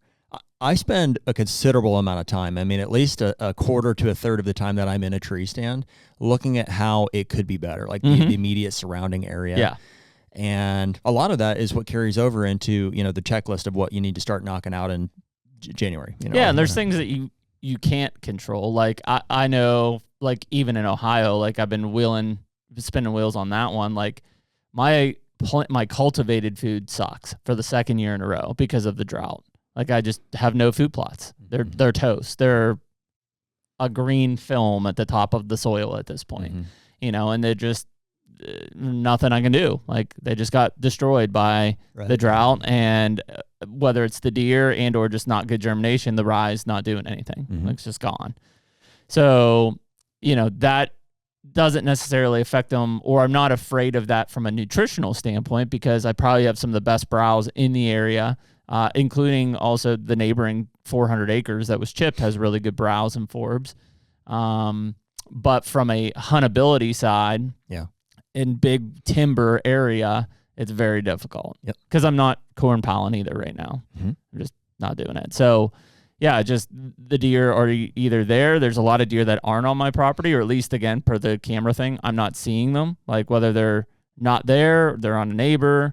I'm not sure. I'd love to see somebody recreate that test. I kind of forgot to ask there at the end of that is why don't they redo that with? Well, I'm sure no trail camera company wants to redo it. No, it'd have to be a third party. Have to be a third party. Somebody with the ability to set up a testing, I know some guys. A test. I just talked to them the other day. Did you? Mm-hmm. They'd be good for it. They're freaking geniuses. Yeah. Well, it doesn't take a rocket scientist. Just like you need a decibel tester at a super high level, or, if the sound is what you're testing for, Mm-hmm. Well, we were talking mesh cameras and satellite from a home base system to avoid. I just don't like cell cams, but to avoid cell cams. When you say mesh cameras, you're like one point to point? Mm-hmm. Yeah, but not like Cuttybacks point to point system. That didn't work. But why not? What do you mean then? That one just fails a lot, and it's delayed in its delivery. Are there other ones? No, that's why I was talking to them about it. Oh, so yeah, so but you're just saying in your experience that one didn't work great for you. I mean, it is does it go into a satellite and then back to, or is it going from camera to camera? Camera to camera. Internal. Then to a home base that throws it up via cellular. Bluetooth? Or no, it's a frequency thing. Like a radio frequency somehow. Yeah. Yeah, it's just a point-to-point mesh network, basically. Okay. But, yeah, and I mean, I haven't used it very much, but I'm on forums with it, and, like, it seems like a nightmare. It's also not easy to set up. But, I mean, I get it from, you don't have any other options if you don't have service and you want to get those pictures and stuff. You're just, its delivery, I think, is a lot slower than, like, he just triggered the camera. We just got the picture 2 minutes later from like a normal cell cam. Well, the technology is cool. If they could improve it to a point where the range made sense, and if the frequency of the uploading to a satellite is what's causing them, then that would be one way to tackle that issue. Yeah, I mean, but in that whole discussion, it's not even that. It's just cameras in general make the noise, which defeats the purpose of trying to get around a cell camera necessarily, because they all do it. Right. Or did when the test was done. I assume that was a while ago. It was probably, I'd say at least 5 or 10 years ago. Yeah. But that's a no-brainer. I mean, I think we'd all like to know, like, which cameras make the least amount of sound. I was going to say that. We're not sponsored by Stealth Cam technically right now, but that's what we've used a lot. We like their cameras. They work well. That one we put up by me, I think we buried that pretty well, and we elevated it into that Osage. A little bit. When a doe got a picture, she was dead on it. She was like, "What is that?" And then like slow approach from the backside, looking up at it. Like it was. She knew it was there. She knew it was there, and it wasn't like I smelled something, because I could see that we had just handled it and we were in the area. It was like the moment like that triggered, she knew it. Yeah. Well, that's what I said about the spot where I killed this buck. You're like, are you going to put a camera in there? And I was like, it's too good. No. Well, I don't want to ruin maybe it. It's for our next discussion. Like the question is then like, again, it's probably property by property, but let's say you have 200 acres and you have 10 cell cams up. Are you fucking your entire property up? No, I mean, I don't think that they're going to leave the area completely. I mean, could you imagine being a deer and walking through that property and there's just some squealing noise around every 30-acre corner? Yeah. Like, I wouldn't be there. Absolutely. Why would you be there? Well, you've got, like, Ritz was an adamant believer that he's seen whole properties ruined with that.